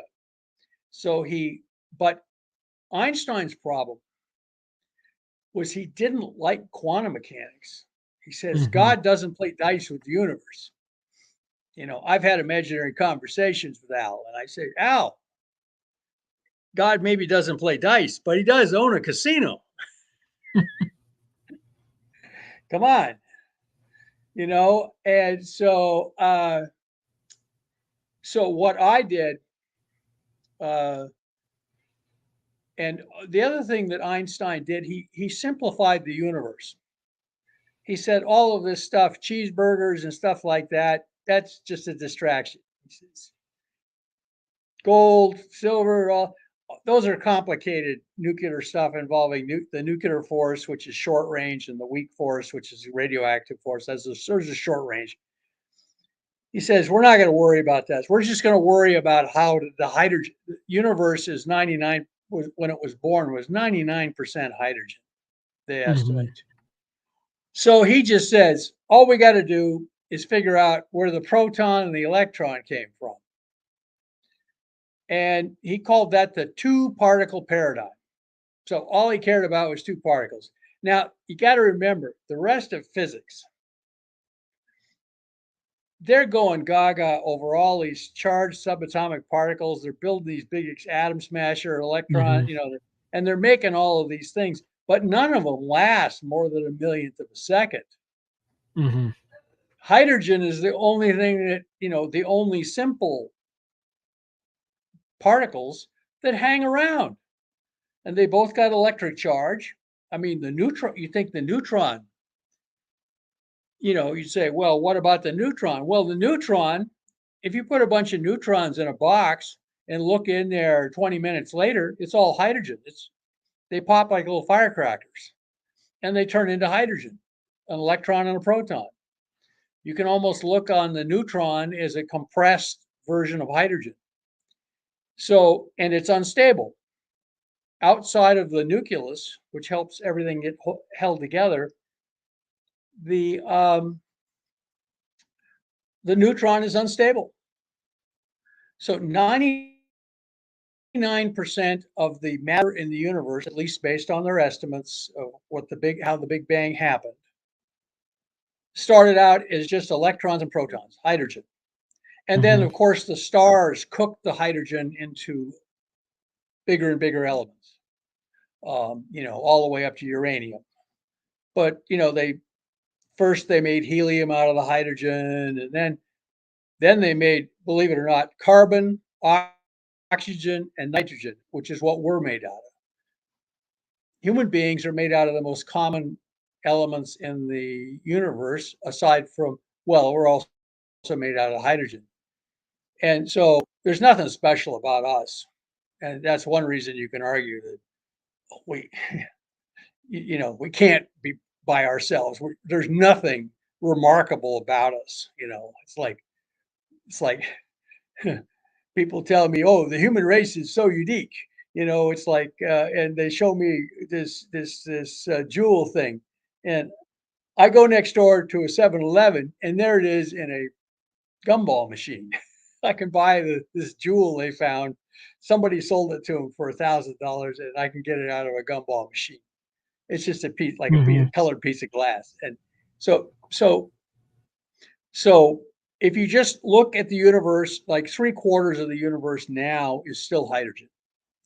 The other 1/4 turned into helium, and then little by little of it, the other stuff. So this is a pretty good approximation of the universe. Einstein says if we had a big bang and it made hydrogen, the rest is details after that. We won't worry about it. Because he says when you make hydrogen, somehow that unifies gravity and electromagnetism in that moment. But he came to the United States, and World War II happened, and he was considered kind of a flaky character politically because he, hung around with some communists in Nazi Germany, and well, they were the opposition.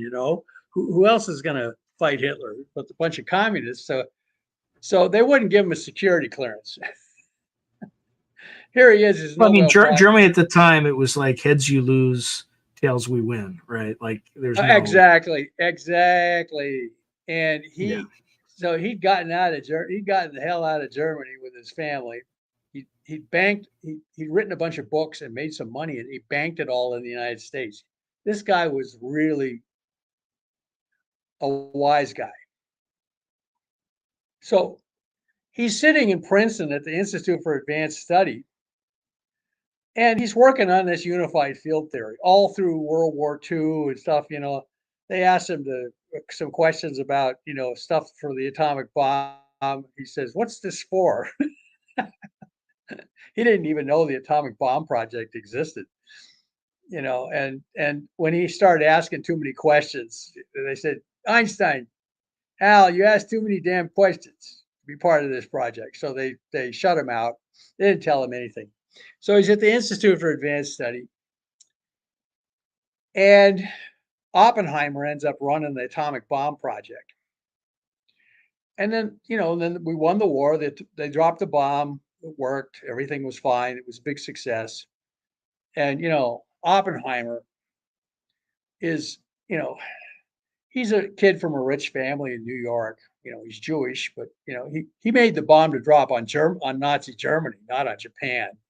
So he feels really terrible about this. They invite him to the White House to give him a medal, and Truman goes down the line handing out medals to him and all these other scientists. And here's Oppenheimer. He's got this long face. He says, Truman, who's a combat veteran of World War I, he was managed artillery battery, and you have some idea what that's like from your background. I mean, they had to endure counter battery fire from the Germans. They had French 75s. The Germans had 77s. That was the predecessor to the 88. Well, they had Big Bertha too. They had Big Bertha too. Oh yeah, and there was one battle where his troops weren't dug in very well. They were pretty much amateurs when we arrived. So these troops are standing there. They're manning these French 75s, and they're keeping up a good rate of fire. Suddenly, the Germans figure out where the battery is, and they start lobbing all these 77 millimeter shells at them, and they're blowing up, and they're killing people by their guns. Their guys' guts are getting spread all over their cannons and stuff. And a lot of these guys, they'd never been under fire like that before. They started to, start walking away from their guns, and he had to stand there and scream at them to get them to go back to their guns. And he cursed their mothers and everything like that, got them to go back to their guns and keep up the battle. So he was a real combat veteran. He wasn't just a some guy running a desk in France during World War I. And they asked him later about that one incident where he had to scream at his men to basically get back to your guns, or I'm going to write your mothers that you're cowards. And he said, Actually, I was so scared my legs were paralyzed I couldn't run. So here's Truman marching down the row of these scientists, and he's giving them all medals. Edward Teller and all these other guys. And then he comes to Oppenheimer's head of the whole project, and old Oppenheimer looks really sad. And Truman says, "I'm giving you this big medal. What do you look sad for?" And Oppenheimer says, "I have blood on my hands, sir. From Hiroshima and Nagasaki, because I designed the bomb and I built it." And Truman looks at him and says, "I fucking dropped it." He says, "Get the hell out of here." And then he told his associates, "I don't want to ever see that guy around the White House again. I don't want to ever see him." Yeah. He doesn't understand. No, I would share that sentiment, right? I mean, you have guys who are getting like the number of casualties that U.S. forces would have suffered if they had invaded Japan, a million, and the number of Japanese casualties. Would have they far would have killed 10 million both. Japanese. They were ready to fight for every haystack. But it's always some guy who's like in the rear with the gear, who like worries about why his hands are clean. Meanwhile, there are people getting eviscerated, and it's just yeah. Oh, after Iwo Jima and Okinawa. Well, my middle name is Einar, which means Viking for warlord, and I'm named after my uncle who got killed in the last month of the war in the Philippines on the island of Samar, because the Japanese troops in the Philippines would not quit fighting. Mm-hmm. It was obvious the war was lost, but they just kept fighting. And so that's how my father was a combat veteran of World War II. He flew in a bomber. And then my mother's brothers, she came from a poor farm in North Dakota. All of them ended up in the combat infantry. Two of them served in Europe. And the other one served in Italy, one served in Patton's army. And he may have liberated death camps. By the way, neither of those guys would ever talk about the war, ever. Mm-hmm. And the guy I'm named after, he didn't come home. He was killed in the last months of the war. The war was over. I mean, they were just cleaning up on Okinawa, and Iwo Jima had already been taken, and they were just getting ready for the big invasion of Japan, and they were still fighting in the Philippines, and he got killed there. So here's Truman. So Truman kicks Oppenheimer. So Oppenheimer at that point is looking for a job. And they take care of him. They put him in charge of the Institute for Advanced Study. Mm-hmm. And they showed in the movie Oppenheimer was good, and it showed the early relationship between Einstein and Oppenheimer, that they would talk. But after the war, it was like Oppenheimer blamed Einstein for the atomic bomb. Some crazy shit. Some crazy notion like that. Right. Some crazy stuff like that. So Oppenheimer, he won't give Einstein the time of day, and he ridicules his attempts to unify the fields. And Einstein commented at one point, I'm working kind of in the United States, and it's like, this is after World War II. He says, it's almost as if the U.S. government doesn't want me to unify the fields. And the thing they put out when Einstein died was, well, he was a crazy old man finally.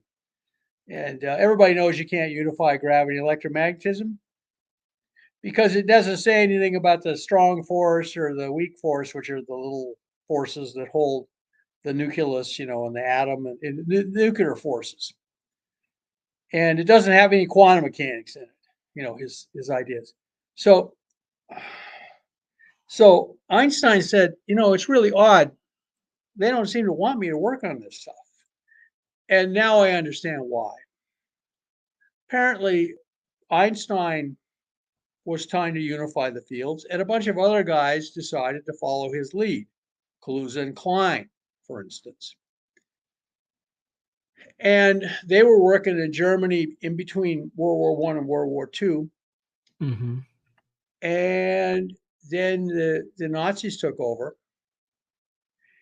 and they became very interested in unified field theory because they wanted to make anti-gravity.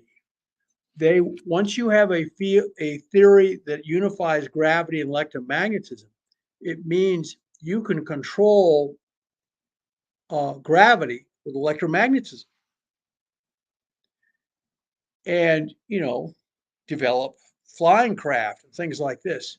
So the Nazis apparently spent a lot of resources on this, and they came up with this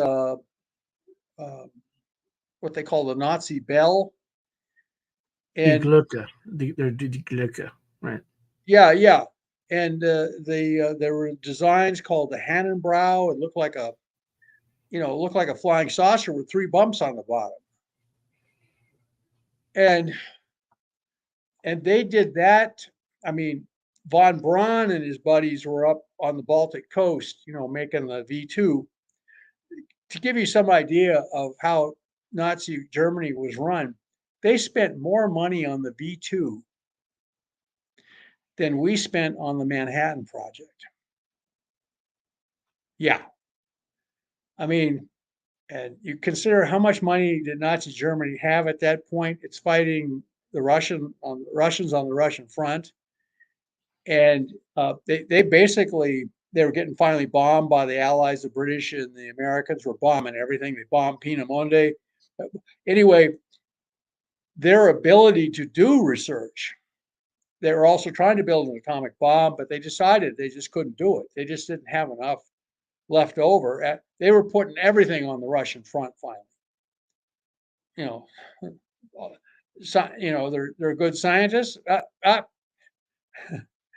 Looks like the SS is here and they need volunteers for the Eastern Front. You look like a smart guy, can handle a gun. So things in Germany got worse and worse, but one of their highest priority projects was run by this guy named Hans Kammler. By the way, I interviewed Peter Lavenda last week. Yeah. He said that he had done research that showed the U.S. had picked up Hans Kammler after the war. Oh, That's it's really it. funny how he kind of disappeared. Yeah. Disappeared. Here he was, the head of the SS technology development, and they got everybody else, but they didn't get him. And they got him. What? They got him. They got him. Here's the story I heard about Kammler. That for one thing, he was looking for von Braun and his buddies because he was going to kill them all. And what he did with his own people who were down in these tunnels, and they were stirring mercury with electromagnetic fields, Tesla 3-phase rotating fields, they were stirring mercury with it for this anti-gravity experiment. And the mercury gets hot and forms mercury vapor. These guys went mad as hatters after a few months down in these tunnels with no ventilation. I mean, they're losing 3,000 men a day on the Eastern Front in Russia. They lost 250,000 men at Stalingrad. You think they care about a few technicians? No. So Kammler is pushing this research, and as the Russians were closing in, because it's in a place called Silesia, which is now part of Poland, and the Russian army, you could hear the Russian army artillery. Mm-hmm. We're talking levels of violence and scales of violence just unimaginable. Yeah, Katusha rockets. I can only imagine hearing those things Oh just God. firing constantly. Oh, they're the effect of just their scream. It would start out as a scream and then a howl because it would change tone as it came off the rails. Eo, Who eo, called them eo. Stalin's organs? I think that's what they called them, right? Stalin's organ.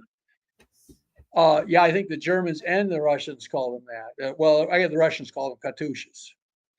There's some lady singer in Russia, I guess. I don't know. Could hit the high notes. So you can hear the artillery. You can see the flashes of the guns at night. The Russian army's coming. They've all, any idiot could see, especially a guy like Kamler could see the war is lost. So the SS set up the Odessa organization to try and smuggle a lot of their best people out of Germany. But the US and the Brits are looking for Kamler because they know he's got the real goods. They're both closely guarded secrets of technology. And they'd already invented the jet fighter and um, that was their best invention. They also had some other, oh yeah, well, they invented the first guided missiles, and of course the V2 and stuff like that. So they really had deep respect for the Germans' ability to invent stuff. So they're looking for Kamler.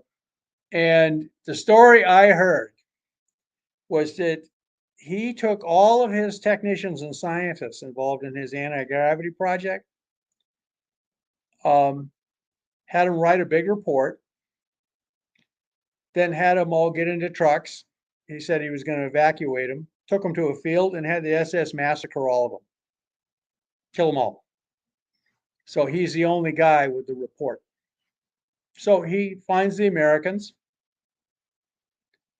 He wanted to do the same thing with the Werner von Braun's people, but Werner von Braun was smart enough to realize, because he was part of the SS himself, he knew Kamler. And so he got his people away, as far away from Kamler as they could. Anyway, Kamler apparently surrendered to the Americans and said, I'll give you this report on anti-gravity in return for a plane ticket to Argentina. You can forget you saw me. That's apparently what happened. He became one of the a large number of senior SS people who kind of just disappeared after the war. Some of them ended up working for the agencies because they knew the Russians. CIA. Yeah. Yeah, they knew the Russians. I mean, yeah, the CIA I'm sure the CIA was exist. running a whole network down in South America using former SS. Absolutely. Well, they were very good intelligence people, and they knew how the Russians operated. They've been fighting the Russians. So,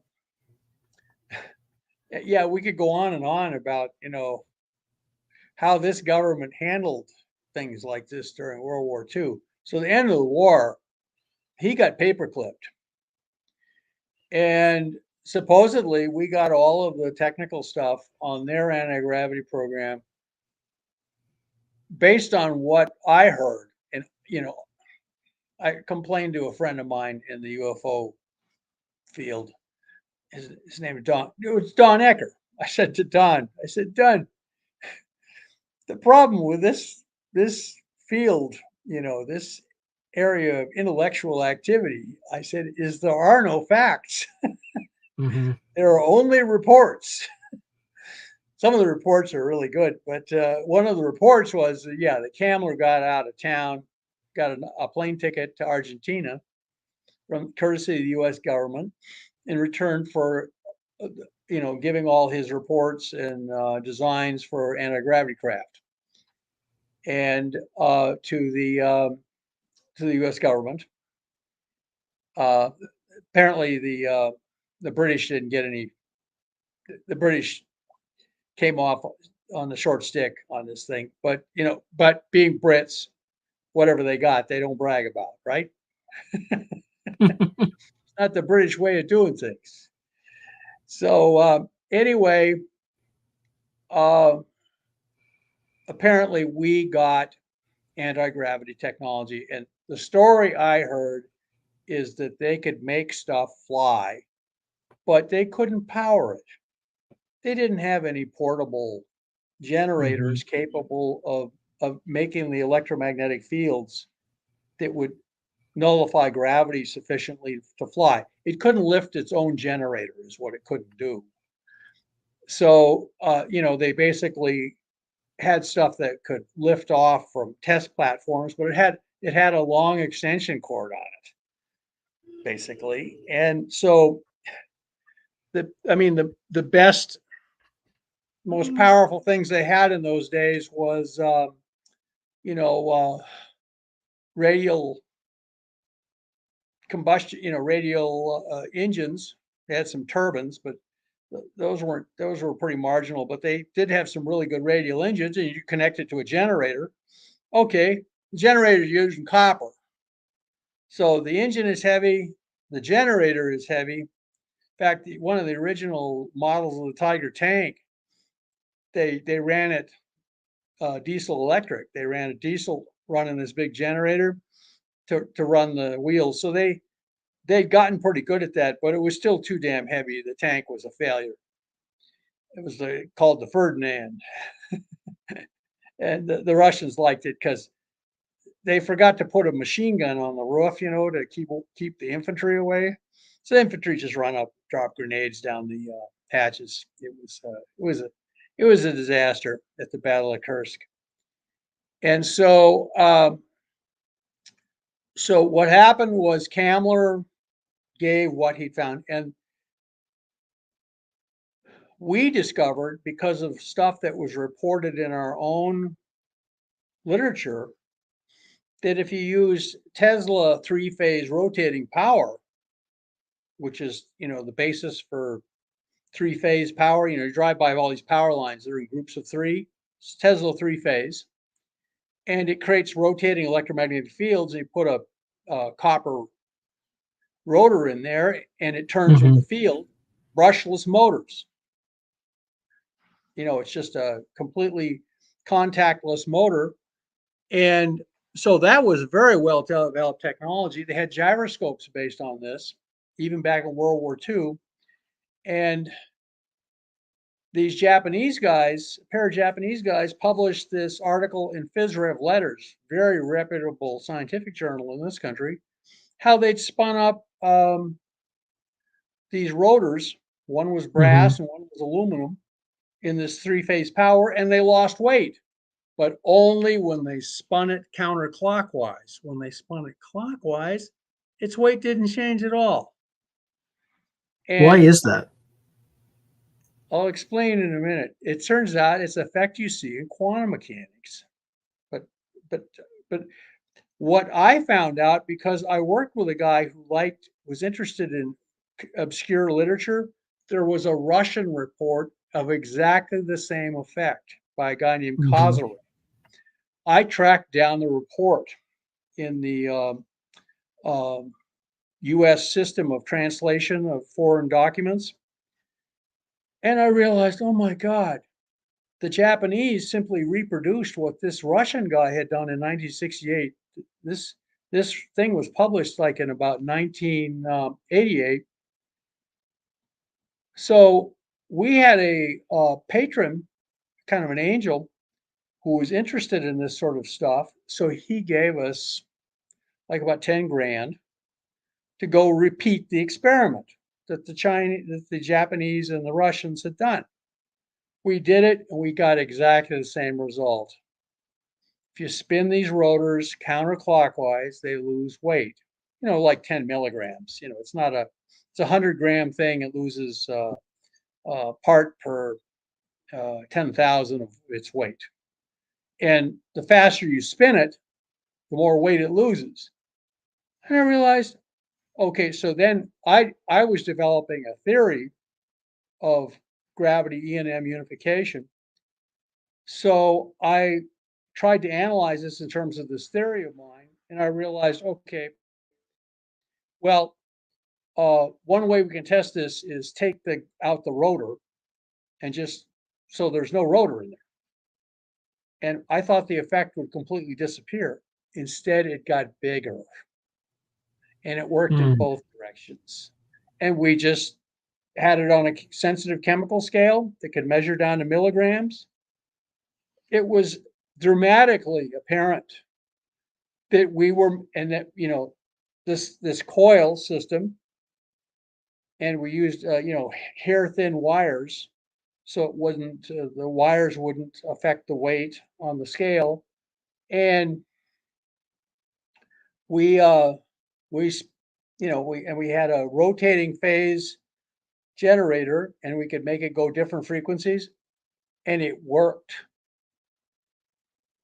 And we, we were just astonished. There it was right in front of us. And, and it was the thing, like, okay, finally we'd taken the rotor out and the effect got more powerful. It doubled when we took out the rotor, which is nice because if you have to spin a rotor, that means centrifugal force. Right, and you You have don't want, friction, and the thing's oh going to yeah, all wear that, out, and you have all well, sorts of problems. the bearings on these things were, these were old aviation gyroscopes. Anyway, we got them surplus, and the Yeah. bearings were kind of going out. And so we took out the rotor, and the effect doubled. So we went to a conference, a NASA conference on advanced propulsion, and presented the paper. And I came up with an equation called the vacuum Bernoulli equation. Like, Bernoulli equation tells you the lift from a wing. Right. This equation It's like gave me, buoyancy. yeah, it's like Yeah, it's buoyancy. buoyancy. It's like, Right. the fact that the air over the top of the wing goes over it because it's curved faster than it does on the bottom, and that leads to a drop in pressure. So the pressure, the greater pressure on the bottom of the wing actually pushes the wing up. Um, so, and all these people came up to us afterwards. Oh my God, this is amazing. It's just like the Phys letter or article. You've reproduced it. And we said, yeah. Is this the And, same Kazarev as in Kazarev mirrors? uh, probably so. He was a very bright Russian scientist. He was, considered kind of a genius. And then he got in some kind of political trouble. They sent him to a labor camp for like 10 years. It sounds And about right. and so by the time he got out, he was kind of a little addled, So the last part of his career, but this was the first part of his career. And so okay, so then what? So all these people came up to us saying, "Oh, we're going to try and do your experiment, stuff like this," and then nada, nothing.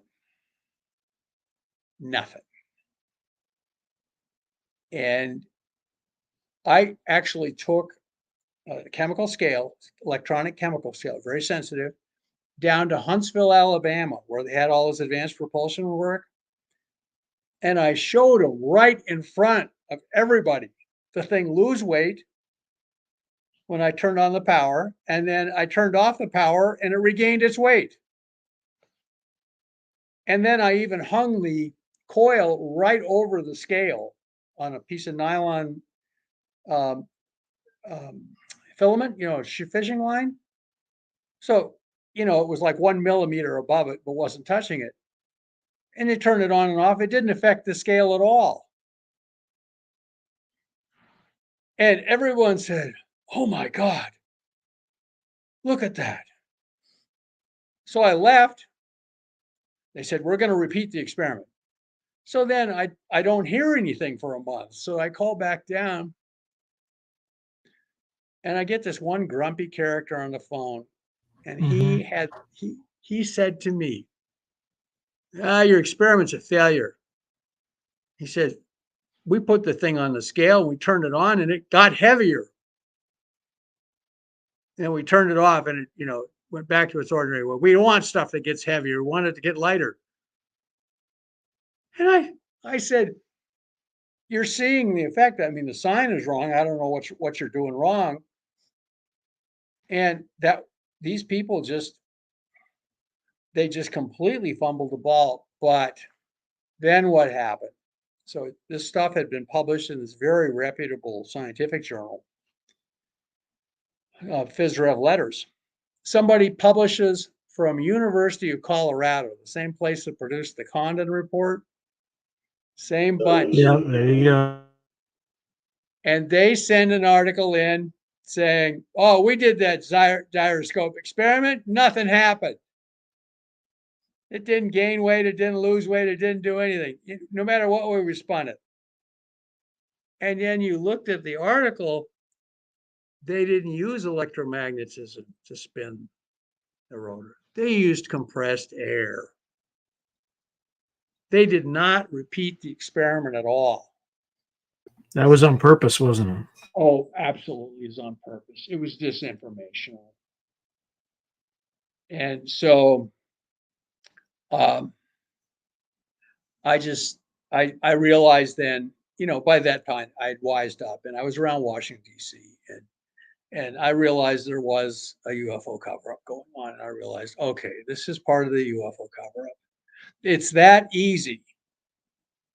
The reason they don't want us working on unified field theory, because it's easy to make anti-gravity. Yeah, I bet you somebody could probably do it in their garage. World War II. What's that? Yes, somebody could probably replicate it in their garage. Oh, they could. Oh, finally, people complained, well, it's messing up, the electromagnetic fields are messing up the scale, despite the fact we hung it over the thing with a nylon thread and it didn't affect the scale at all. We hung it under a balloon and turned it on, and then it would rise because it got lighter. The balloon would, pull it up, and then we turn it back off and it would sink, meaning it got its weight back. I even have videos of that. And do you think the U.S. government would be fascinated with this? No, they don't want. No. They don't want people. No, to know. they don't want anybody messing with this at all. And what they've done. Here's what has happened to mainstream theoretical physics in this country. Because of the success of the Kaluza-Klein theory, producing this nice math that just unifies gravity and electromagnetism. Yeah, it's mental masturbation, basically. Well, that theory is actually, that's heavy petting, as it turns out. It's not actually, it's with a girl. Well, that theory. It's with we're talking so string. you know. You're talking But theory. the thing is, the string theory, people. Yeah, that's what I'm talking about. Is they said, well, if you get good results like that with adding one extra dimension, suppose we add 11 extra dimensions, and then you ask them, well, what are these dimensions? What the hell? We're living in this multi-dimensional world. It doesn't look multi-dimensional. It just looks like there's 3 dimensions, and and then there's things like atoms. Maybe that's the 5th dimension. Oh no, you have to have at least 11 new dimensions to get, because they all want to make it work with quantum theory, with the strong force and the weak force, the nuclear forces, and quantum mechanics. That's what's happened. So the government will not fund people to do research on simply unifying gravity and electromagnetism. They got to make a theory of everything, Sean. It's scandalous. And that for 40 years now, progress in physics has been completely stymied. It's mental masturbation. It is. So what's the U.S. government doing with all this knowledge? Like, what the hell are they doing with it? Oh, they're developing. It's all pure mathematics now. I mean, it doesn't have anything to do with reality. They've tried to test. I'm talking about the anti-gravity stuff. Like, the string theory is a distraction, but what about all the anti-gravity applications that they've had for 40, 50, 60 years? Oh, well, it's interesting you should mention that. If you could actually develop good anti-gravity and power it with, ultralight jet turbines using superconducting coils and stuff like that, you might be able to make something that would fly. It wouldn't fly outside the atmosphere because it would need like a jet turbine running it. But you could make something that would basically be a flying saucer, but it just couldn't fly outside the atmosphere. that would take nuclear power. And I don't think they can. But, you know, we don't know how far they've gone. And the thing is, it's all deep black. All of that work is deep black. Now, I'll tell you what happened to me. I discovered effect in plasma physics. I work on plasma physics for fusion energy. Mhm. And the effect, for if anybody's interested, it's called an E cross B drift. It means electric and magnetic fields crossed. Pointing vector. It's pointing vector. That's And all that's, it is. by the way, I just learned that's what a scalar weapon is. It's a pointing vector that the cross product equals 0. Well, well, that's interesting. I'm not familiar with that theory. All I know Yeah. is the secret to, well, let's put it this way. If you have two bright objects in a dark box, they will, and there's no gravity, they'll repel each other with a 1 over r squared force because of mutual radiation pressure. The pressure, and that's run by the pointing vector. Now, let's take two lumps of coal, soak them in liquid nitrogen so they're really cold, then put them in a box, like, up on the space station, no gravity, heat the box white hot with a acetylene torch.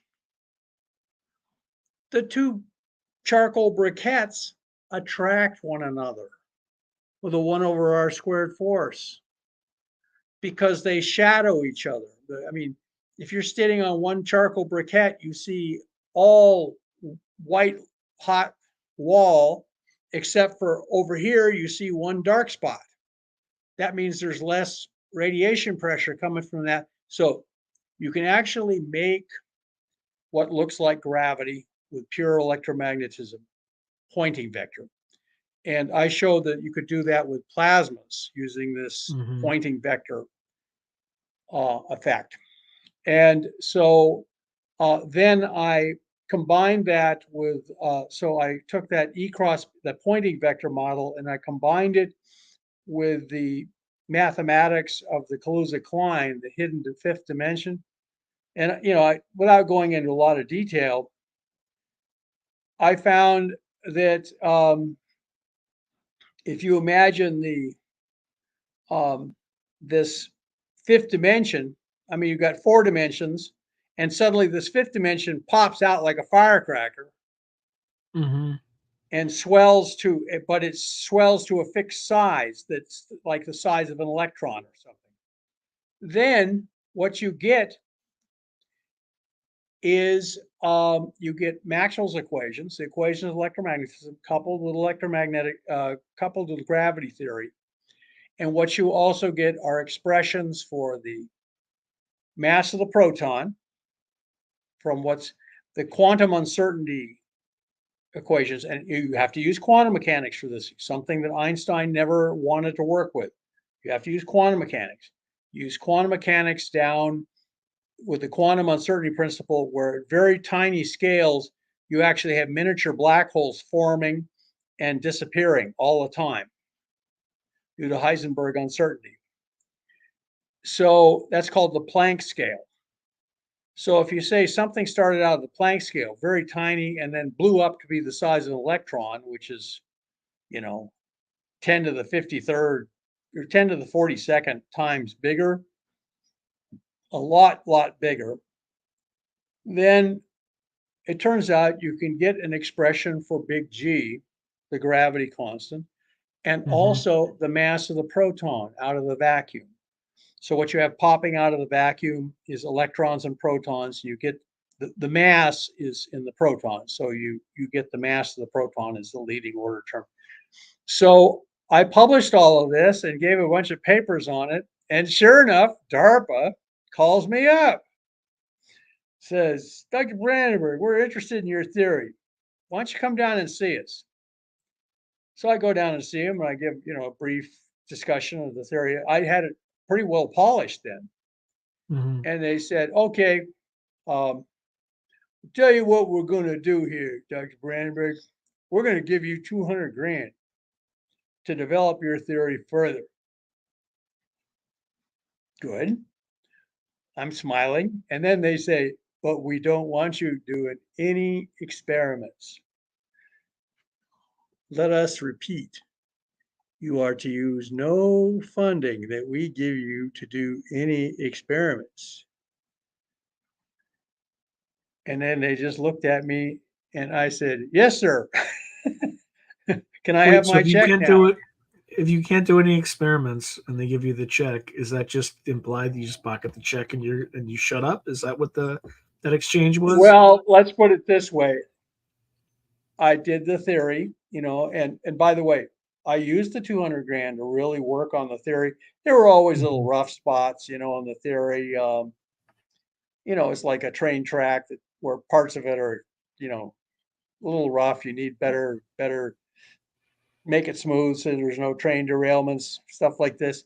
So I got it really cleaned up for that 200 grand. I'm very grateful that DARPA did that, but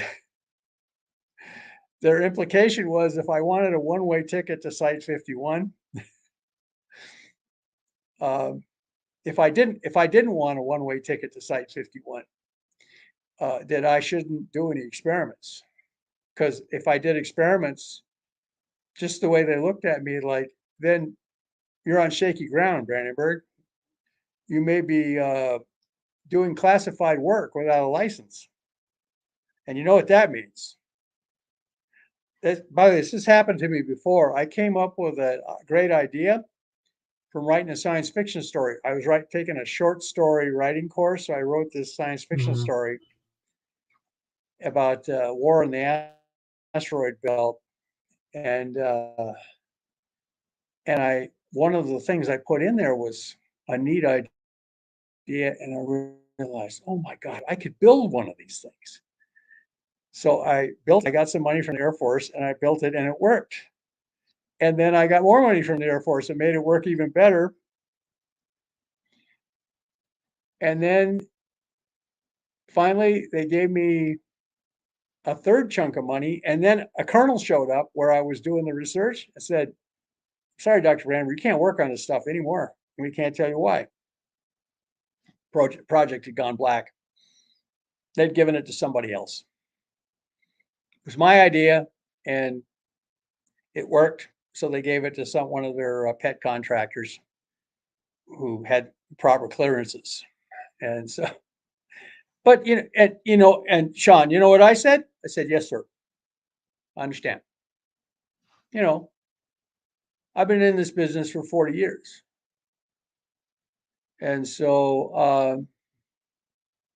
I know the rules. So And I random realized, question. yeah, Random question. So you mentioned kind of power sources were still a problem in this anti-gravity drive I don't stuff. know. I Or they think were when that you were working on it. what? They were when you were working on it, right? Oh, yeah, yeah. There was obviously some trick to kind of amplify the effect that I didn't know. So it was taking a lot more power than, we're it was a 30-pound three-phase generator generating stuff that made this thing lose 10 milligrams. Right. And so, yeah, I mean, I said, we got anti-gravity. I announced at the coffee machine at work. I said, but don't pack your bags for Mars just yet. It's a few little problems we have to work out. Now, Well, I mean, if there's gravity enough. is presumably just like electricity and magnetism, I'm Oh, sure it there's is. some analog for like an operational amplifier for gravity, right? Oh, oh yeah. Well, especially if you get quantum gravity, look at superconductivity. I mean, Hmm. that's a quantum effect. They are amplifying, uh, well, like the high temperature superconductors are based on copper, believe it or not. It's improved copper.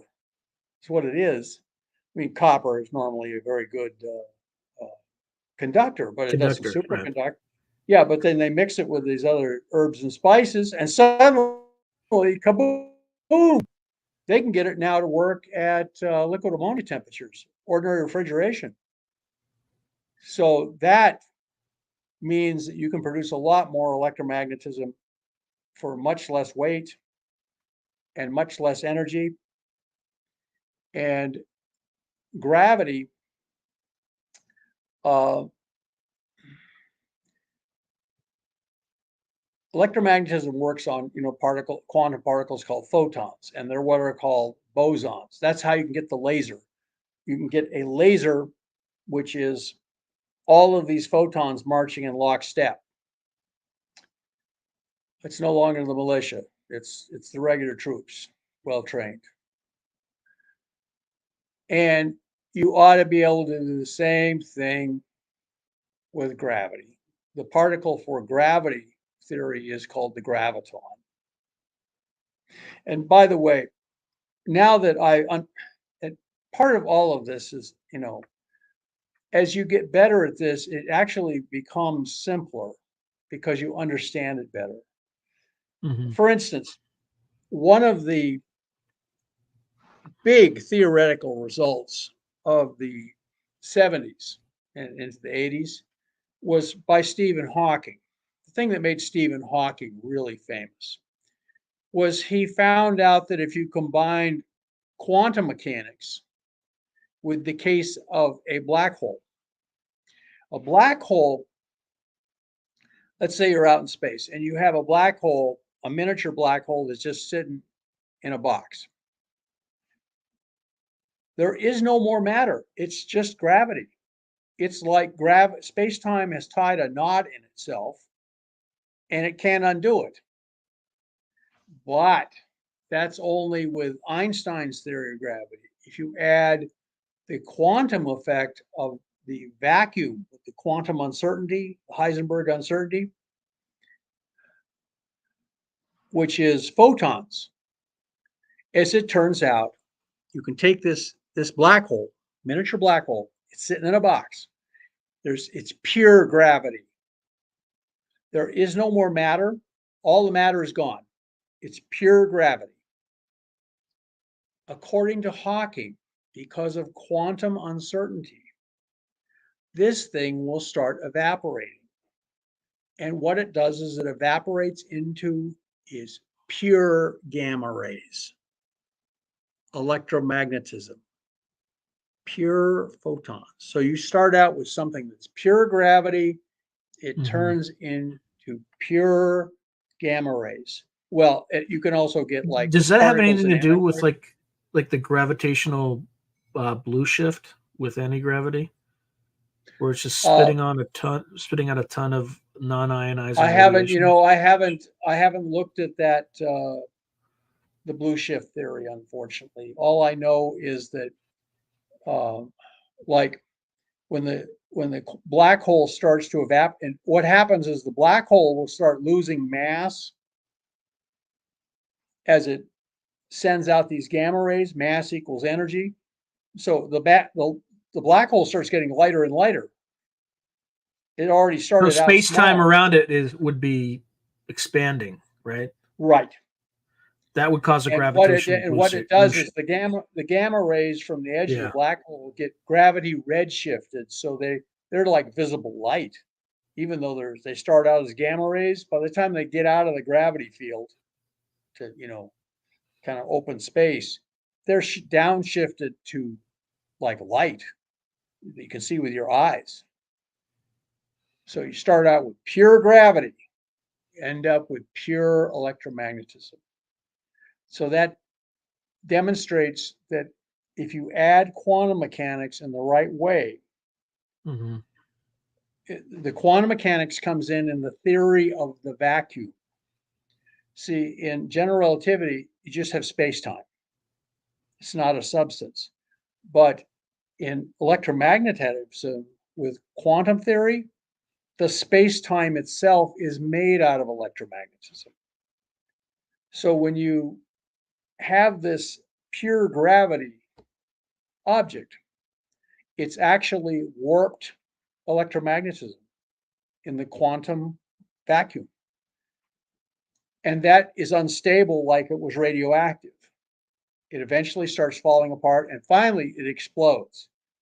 The smaller it gets, the more mass it loses, the faster it decays. Mhm. So it's like cracking the whip. You know, the the the wave travels down the whip. The whip gets lighter and lighter towards the end, so the wave moves faster and faster, and finally the tip is moving faster than speed of sound. That's why it gives that crack. And the same thing with this black hole. Black hole gets lighter and lighter, and finally, boom, goes off like a firecracker. So, based on that, I am now saying, look, you guys say you can't unify gravity and electromagnetism. Hawking already showed it could be done with quantum mechanics, and that's why Einstein failed. So, Einstein unification was correct. It's just he went down the wrong alley to get to it. And he ended up with a dead end. And so I published my theory, and I published now a theory of quantum gravity. As it turns out, gravity, if you have a gravity field, well, let's say you have water going down a pipe, okay? Or let's say you have an airplane wing. The air flowing over it is what's called laminar. It flows in nice layers, lamina layers. But let's say you're a crummy pilot. You go too slow, the flow over the wings quits being laminar. It becomes what's called turbulent. It develops a whole bunch of little turbulent entities. And guess what happens to your lift? Goes away. You better be carrying your parachute, buddy, because you're going to need it. Time to hit the ejection seat if you got one, because your plane is doomed. Once you go into what's called the wing stalls, what it means is the flow is no longer laminar over the wings, generating the Bernoulli equation, everything like that. All of that, you're hell and gone from that. It's just doing nothing but stirring porridge. The air might as well be, oatmeal porridge, and you're stirring it with a spoon. It's not producing anything useful. And and the result of this theoretical problem, Sean, is suddenly you're no longer flying. You're on a ballistic course right into the cornfield. What are we going to do? Asked the co-pilot. Well, let's check the manual. You can get into Start and restart, right? You start and restart the engine, right? Start and restart the engine. Well, one thing you can actually do is if you can regain control of the plane, you can actually get enough airspeed to start getting the wings back operating the laminar. If you have enough altitude, you can still recover and not destroy Uncle Sam's $1 million aircraft because of your own stupidity. But if that same thing happens, by the way, like if you take a cigarette, I'm not encouraging anyone to smoke, of course, anything. But let's say you have a cigarette, or let's say something very innocent, some incense. Okay, you light some incense. It makes this little stream of smoke, and the smoke goes up, and it's actually going faster and faster. And at first, it goes up in a nice straight line from the incense stick. And then it gets to a certain point, and suddenly, boom, it starts going sideways through the sky, through the air.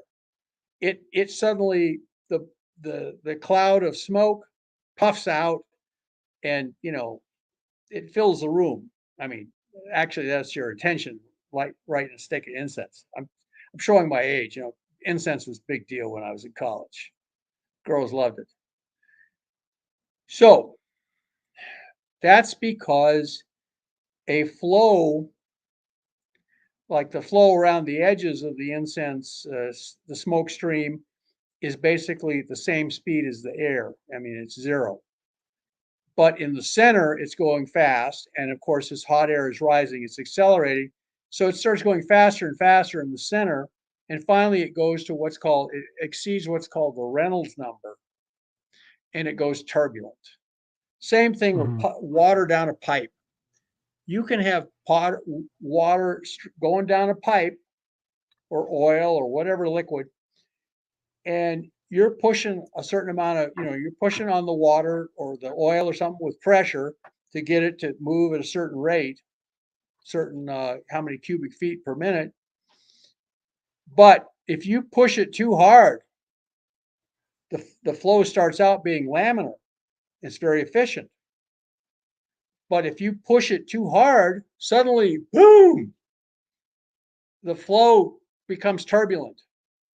You don't Mhm. have turbulent. You don't have laminar flow anymore. You got a whole bunch of little turbulent vortices going down the pipe, and it becomes much more inefficient. In fact, the liquid gets hot. You keep going down the pipe. That's why the oil and pipe. In fact, they use that in Alaska to keep the oil pipelines hot. They just push the oil down the pipe really fast as they can. It's when it's laminar, its frictional forces are actually pretty low. But once it goes turbulent, the oil flow gets really hot and it keeps the pipes hot so they don't freeze. That's why when they do get a shutdown, the oil in the pipes turns into wax, basically. It's like lard, uh, and they got to reheat. They actually got to go out there and reheat it to get it to flow again. So, um, so the same thing happens in gravity fields, as it turns out. You have a strong gravity field that's doing a lot of like big gravity waves in it. The waves will start breaking up, and they can show this. They can show this in simulations through general relativity. And this does not happen with electromagnetism. It only happens with gravity. So that's one way that gravity and electromagnetism are very different. The gravity waves suddenly break up into little subwaves, and the subwaves break up, and it becomes a turbulent cascade to high Mhm. to short wavelength turbulence. And was described by this Russian called a Kolmogorov spectrum of turbulence, fully developed turbulence, and then ends up, it just keeps going until they start forming little black holes, and then the black holes, as it turns out, do Hawking evaporation. So your gravity field, your dynamic gravity field. I'm not talking about a steady gravity field. I'm talking about a gravity Mhm. field with big waves in it. Ends up breaking up and going turbulent. And they show this in simulations now into a whole cascade of little black holes. And that then goes, so it turns into electromagnetism. And so you get a big flash of light from just pure space, bare vacuum. And so now so that's how gravity waves turning into electromagnetic waves. That's one end of the cycle. The beginning end of the cycle is, how does E and M turn into gravity? As it Mhm. turns out, when you have in quantum mechanics a charge, all the charges are points. They're perfect points. The electron, it's even the proton, or the quarks and the proton, are perfect points. That means if you measure, since energy equals mass, if you take um, the mass of this charged particle, shrinking it to a point, its mass should technically become infinity. Now, the quantum mechanics people fixed this by this goofy mathematical procedure called renormalization. It was invented by Richard Feynman. He himself said, this is a crazy process. He says it shouldn't work, but it does. What it Mhm. does is it what happens around the point charge, the fields go to infinity around the point, but what happens is it actually breaks down the vacuum into positive and negative charges. So that some of the negative, so it's like a negative charge is an electron, the simplest one. It makes a bunch of positive charge in the vacuum to surround it and partly neutralizes it. So what happens eventually is that the electron, even though it's a point, looks like it's a ball of fuzzy charge of a certain radius. So that's the theory of, once again, of the quantum vacuum, which in Einstein's theory is actually space-time. Space-time is made of quantum electromagnetism. So that means when you unify gravity in M, you are Mhm. actually unifying gravity with quantized electromagnetism. And that means the gravity itself can be quantized. So what happens is if you have this point charge with this, which becomes this ball of fuzz because of the Mhm. reaction around it, what happens then is that the photons, you actually have a cloud of photons, and pairs of photons run into each other, and they actually make gravitons.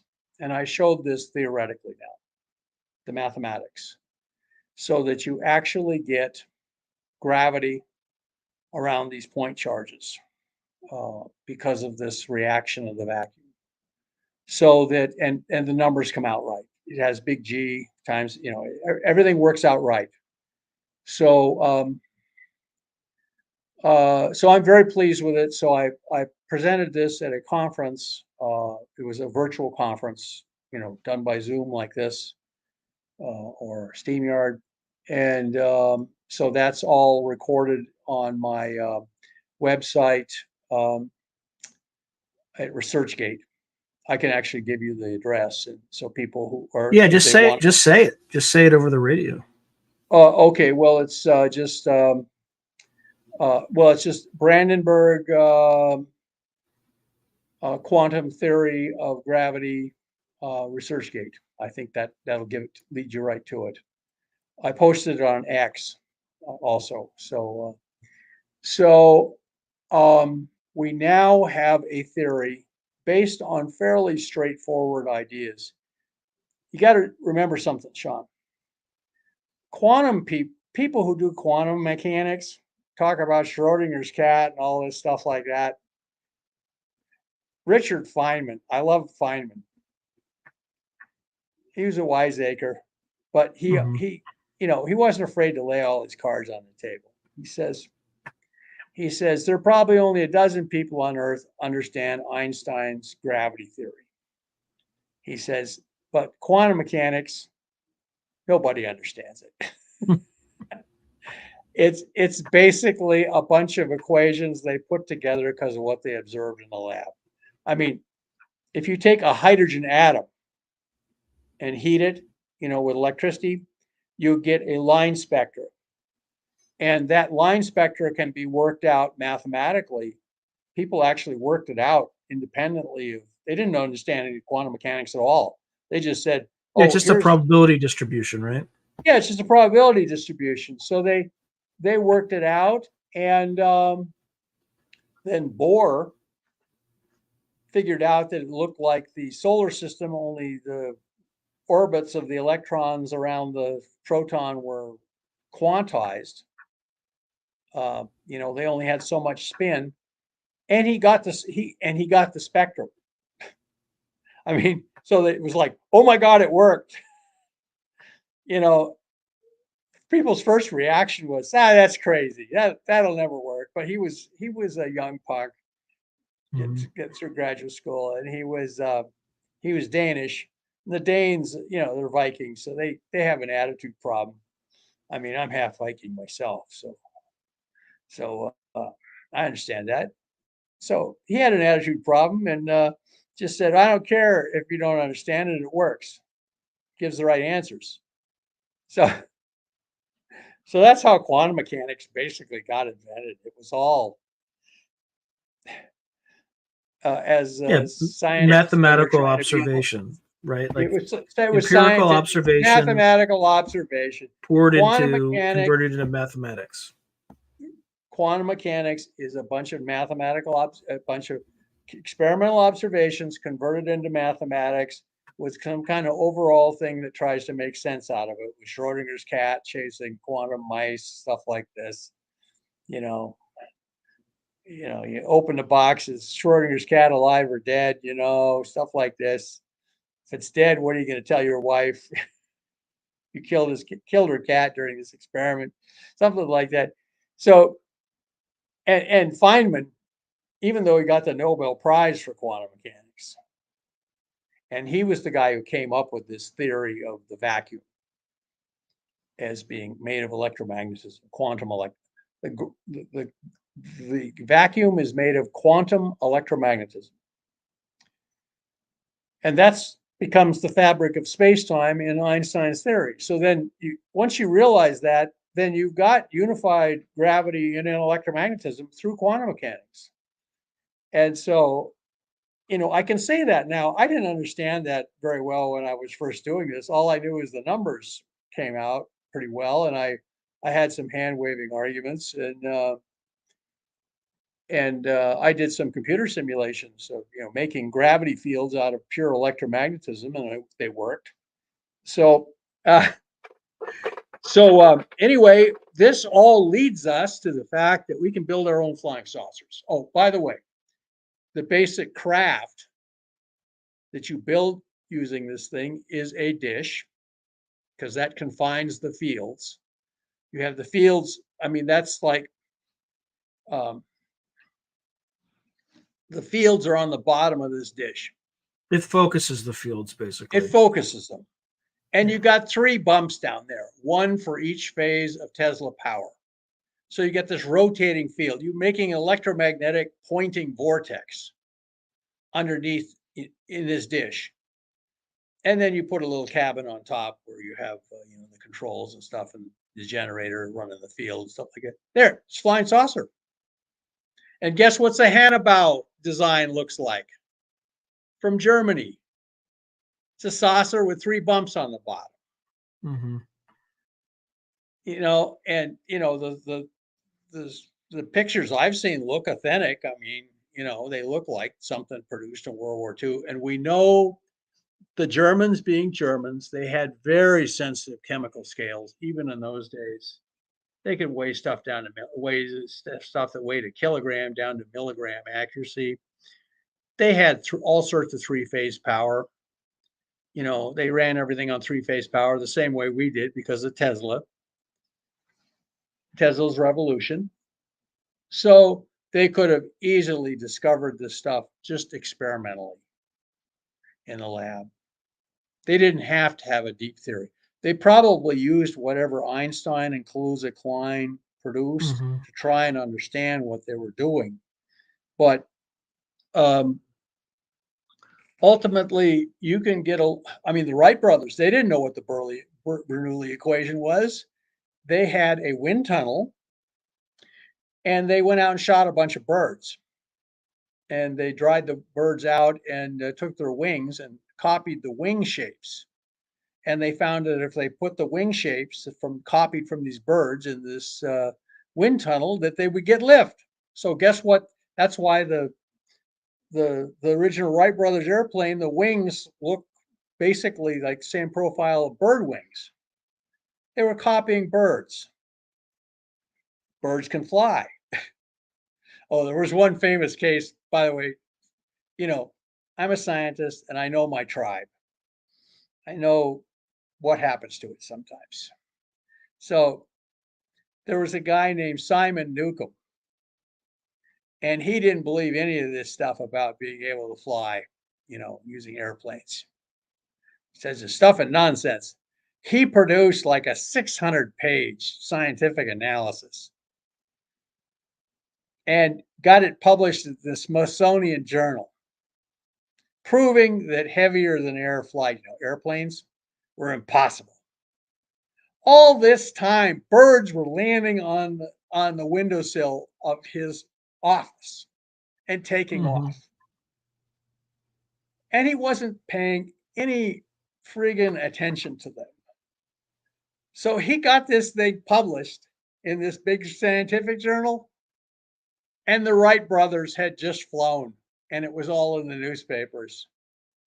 It had been done. And here he had this big thing proving that it couldn't be done. And I'm sorry, that's what happens when scientists get so involved in the math.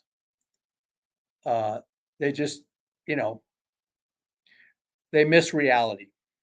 I see, Brian Greene is the guy who does string theory. I ran into him at a conference. I just chatted with him. And I said, Brian, you know what people say about string theory? They say, it's like you've given the cook a bottle of cooking sherry, to go cook a goose in the kitchen. And you go check on him, and a couple hours later, he's drunk the sherry. He's drunk on the cooking sherry. He hasn't used it on the goose at all. That's He didn't about like right. that. He did not like me and decided not to talk to me anymore. Oh no, the string theory people. Well, in fact, I presented my work at his conference with a lot of string theory people. They paid me the ultimate compliment, Sean. They got mad at me because I had big G, Newton gravitation constant. Nobody can get it except me. I'm just doing my job. I am just doing my job.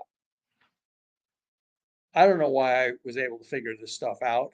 And these other people, you'd think the string theory after 40 years of working, and the government probably spent about $10 billion over 40 years funding all of these academic guys. They would have figured out a formula for big G. No, they never did. I did. Who's Brandenburg? And by the end of this conference, this guy came up to me at this conference after I'd given my paper. He says, "You're lying." He says, you pulled some kind of mathematical trick. You've hidden G in this side of the equation and made it pop out on the other side." And I said, "There's the equation. Show me where I hid G. Show me." And by this time, people heard him yelling at me. Fortunately, I had my girlfriend next to me. She was really gorgeous, so that kept him calmed down. He was looking at me, and then he was looking at her. She was just smiling. And so a crowd gathers around us to listen to this debate. This is just like in my old high school. If you saw a crowd standing around in the parking lot after school let out, meant there was a fight. Hmm. So, I got two of them in high school, so I know what that felt like. So, anyway, I challenged him. I said, "Show me where I've hidden G, big G, in this side of the equation and made it pop out on the other side." And his face is really angry, and then it slowly calms down, and he looks kind of puzzled and just walks away.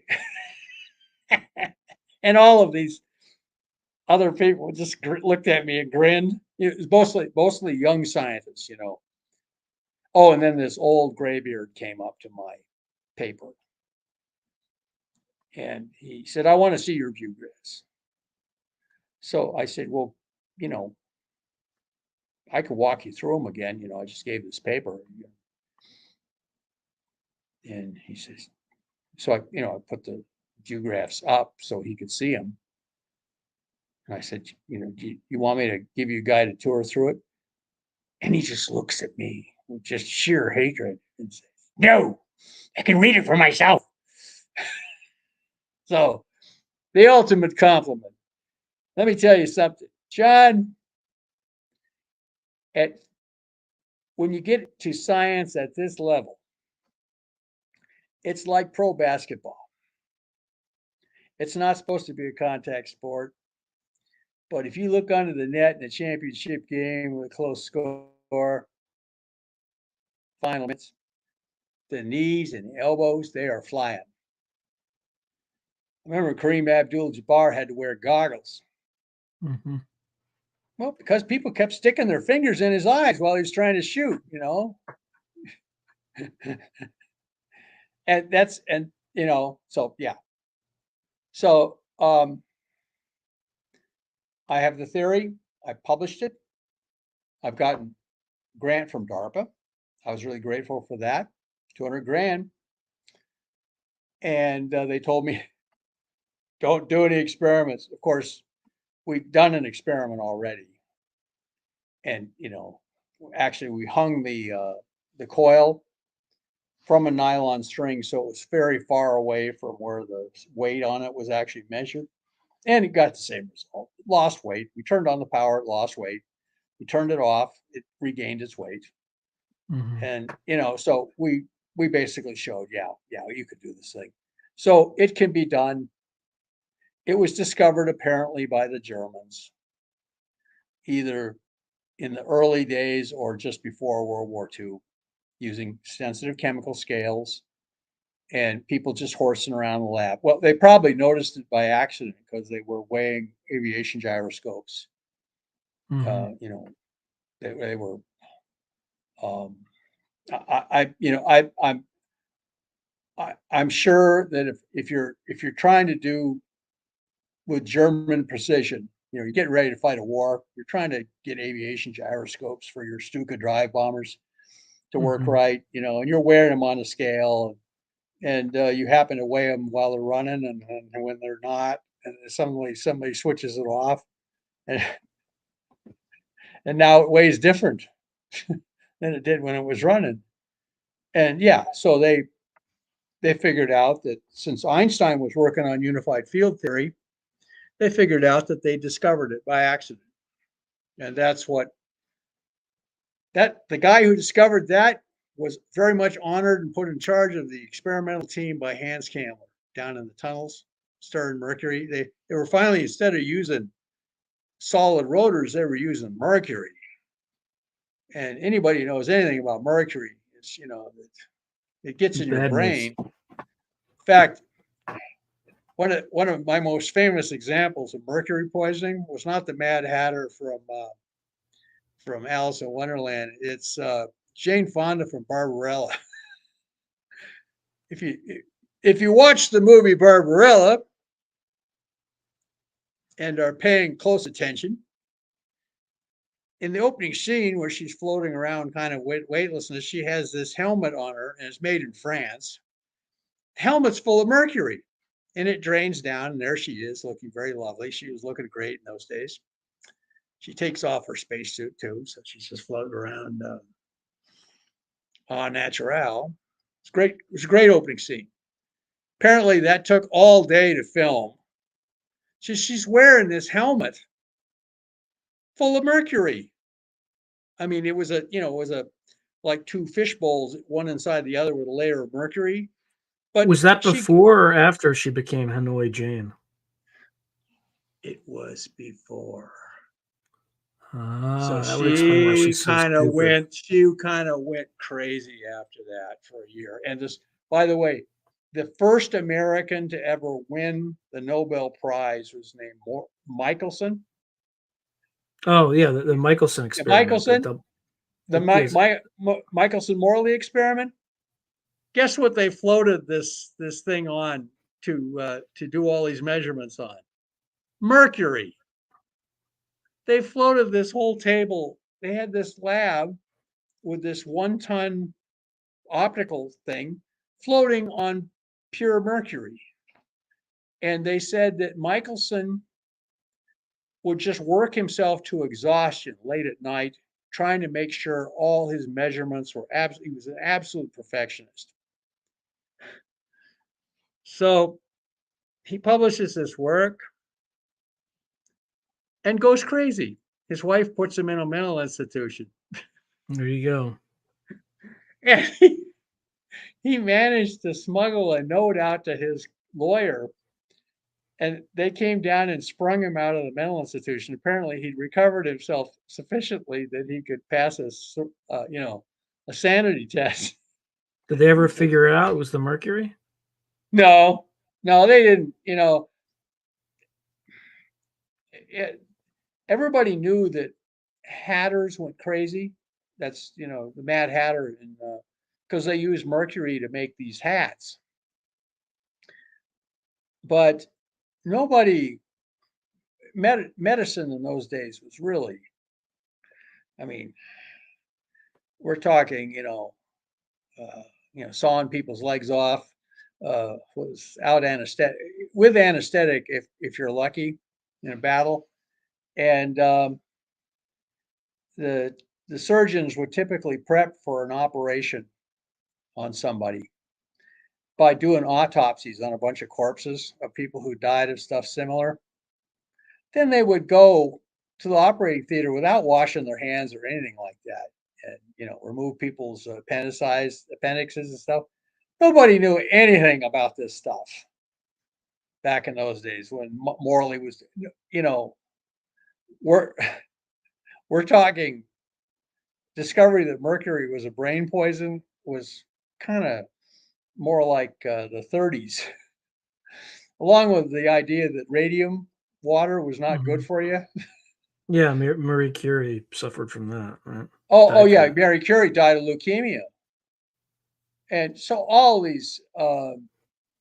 Fermi, one of the guys who worked on the atomic bomb, he developed the first nuclear reactor. He didn't have any shielding on it. They ran it, and he said, "Well, let's run it again just to make sure we get these numbers right." On and on. He then made it through the war, but he died a couple years after the war from leukemia because of all the radiation he'd suffered. I mean, they had one guy who was testing whether if you move two pieces of uranium together, how hot would they get depending on how close they got together, because they're trying to make the Hiroshima bomb. So he's got this, and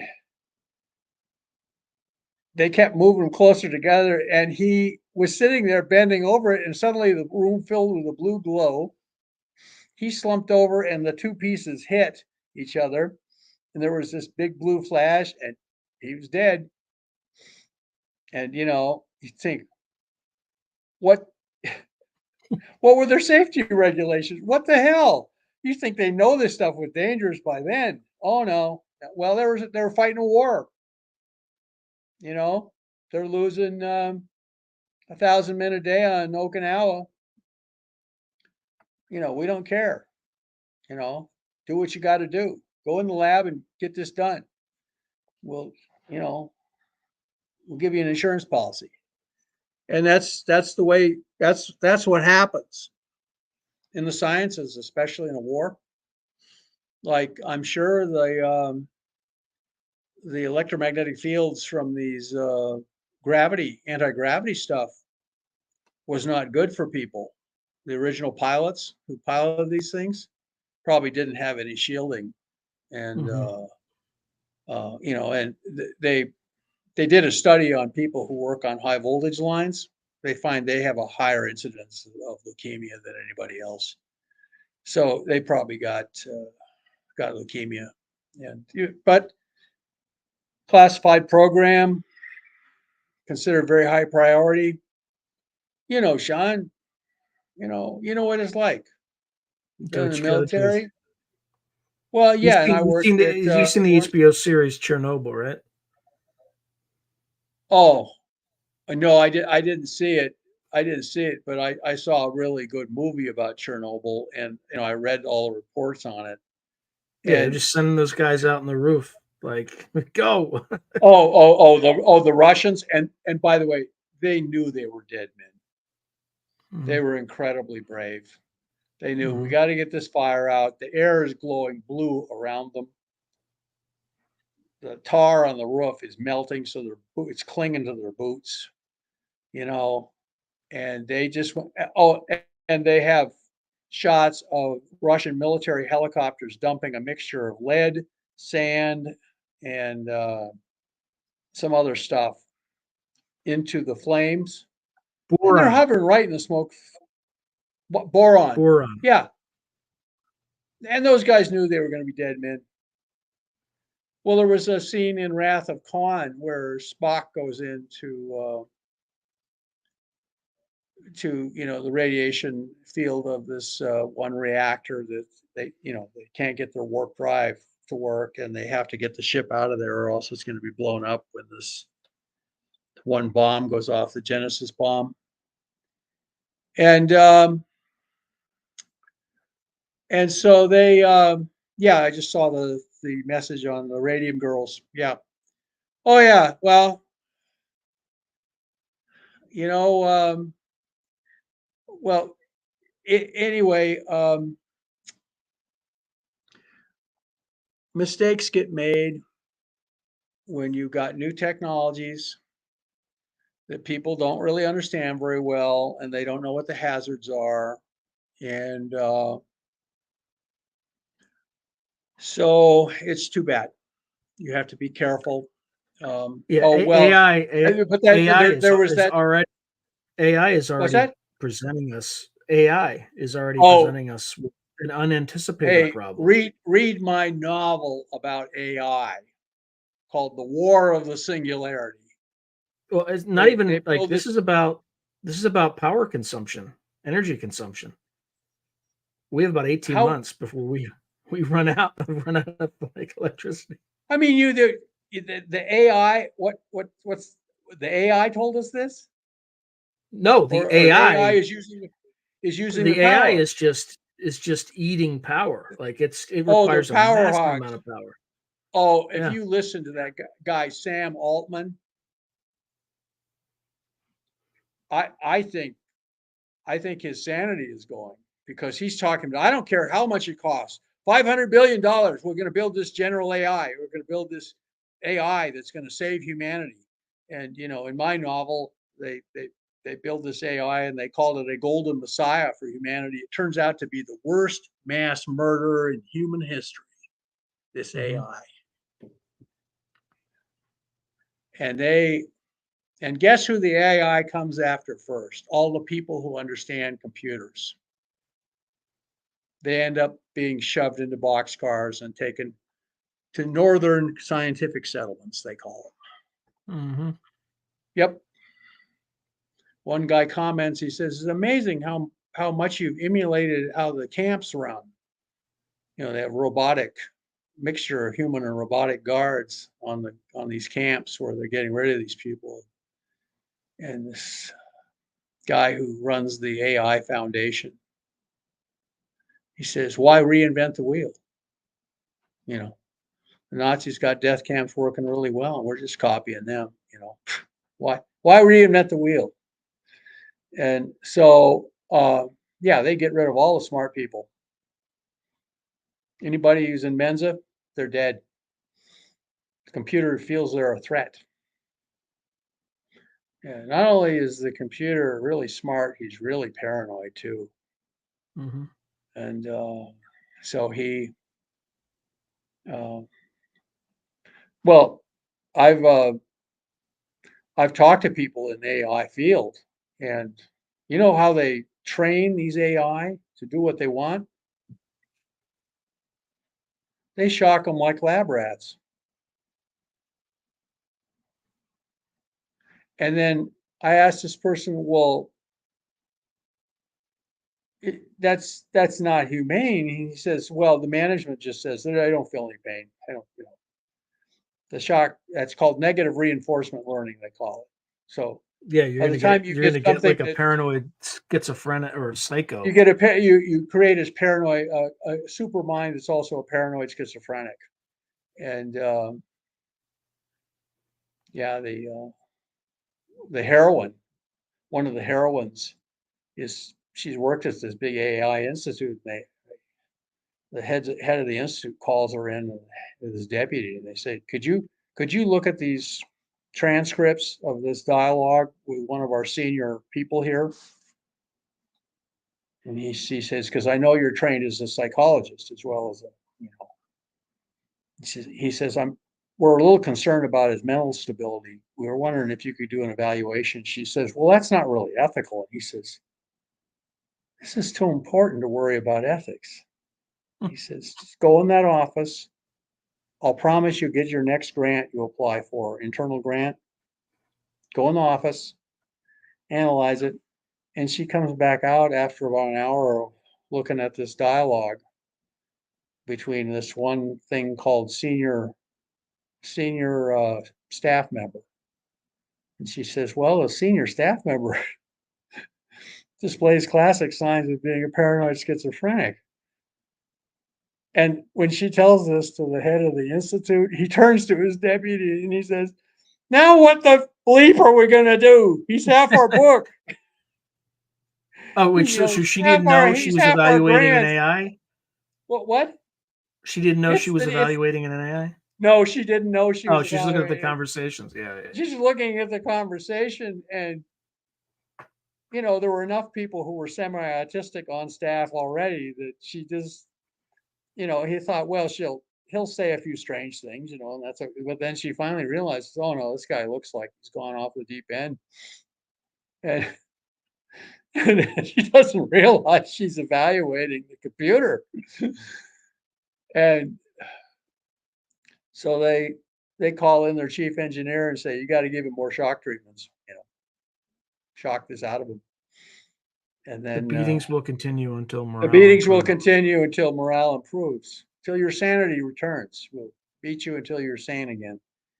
And so All he right, ends up. John. Anyway, I think we're like an hour and like 10 minutes over. So that's that. well, you can use what you want. Just don't end up working for anybody named Hans Kamler. That's for sure. Yeah, he's probably long since gone. Any final words for the audience? Watch. Well, the words are that we're in a cosmic situation. If you unify gravity and electromagnetism in a very rudimentary way, you get this basic saucer-shaped craft with 3 bumps on the bottom, and that matches the German designs late in the war, supposedly. And it also matches the triangles, the black triangles flying. So it's they're using Tesla 3-phase power to create a vortex of Poynting vectors to nullify gravity. And the reason the government doesn't want anybody working on this stuff and is ridiculed is because it's deep black. And so part of the good news is the government understands how the saucers fly. The bad news is they still don't know what to do about them, the ones that we don't build. So anyway, I leave you with that we've made great scientific advances, apparently, but it's still a dicey situation we're facing.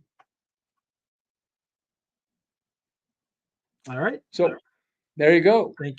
Thank you, John. As always, Sean, thank you. It's always a pleasure and an honor to be on your show. And yeah, you don't have to use all this stuff, especially about the stuff about AI. No, this is live, man. Like everything that's being used has been used. Oh my God. Yeah, the war of the singularity. Oh God. It's the war of the singularity, because the singularity is supposedly when the great Ubermensch, the AI Ubermensch takes over. And yeah, it turns out he's the worst mass murderer in human history. He outdoes even he outdoes even Mao Zedong. You know, so and that takes some doing. I tell you, this AI is tireless. He doesn't sleep at night. You know, well, he actually goes down he has rest periods, but even he gets haunted by what he's doing. Isn't that strange? I'm you know, you write these books and you don't, and you get all these ideas and you kind of, and I put it out for publication the day before this one guy had jumped the fence basically at one of these AI research places and claimed that they already had a functioning AI and that they were keeping it keeping it secret. And his management said, "Oh, he doesn't know what he's talking about." Wait, is this real life or in your novel? Yeah, this is real life. I had finished the draft of it and I put it out as an Kindle ebook. It's on Amazon.com as an ebook, and also you can get a print copy. It's about 300 pages. And yeah, this I just felt like I have to finish this tonight and get it, posted. So, I put it through the system. So it became, it's a publication date was the next day. And the next day, this guy had worked for this AI outfit and he jumped the fence basically and said, they've invented an AI that's like a human being. It's conscious, and watch out. He said that. And the people who owned the company said, "Oh, he doesn't know what he's talking about." I think that company was Google, wasn't it? I don't know. I can't remember which company it I was. think It was it was Google Google. There's a guy. or Chat.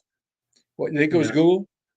Oh yeah, and they're run like any other big company. Well, I spent. They have a before you legal come in- department that examines all of their public news releases. And this guy didn't go through the legal department and made a news release. So they fired him. They fired him Yeah. for gross incompetence and not doing what he was told. So anyway, All right. Sean, it's always a pleasure and honor being on your shows. And we'll talk again. Absolutely. So, yeah. Thank you, brother. To me, Talk soon. by the way, to me, AI is the radium water of the modern age. Yeah, it's Yeah, gonna just and it's like- gonna have lots of I mean, there's gonna be some. It's gonna unlock a lot of Oh, good there'll be things, some but it's good also but it also has some capacity for some serious danger. So good night, my friend. some. I'll tell you one conversation I had with a buddy of mine who works in deeply classified realm, works for Space Command. I said,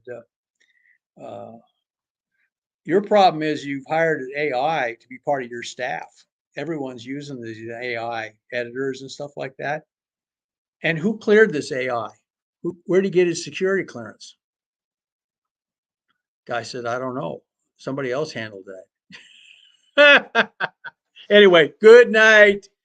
Good night. Good night, Mr. everyone. Miss America and all the ships at sea. Good night.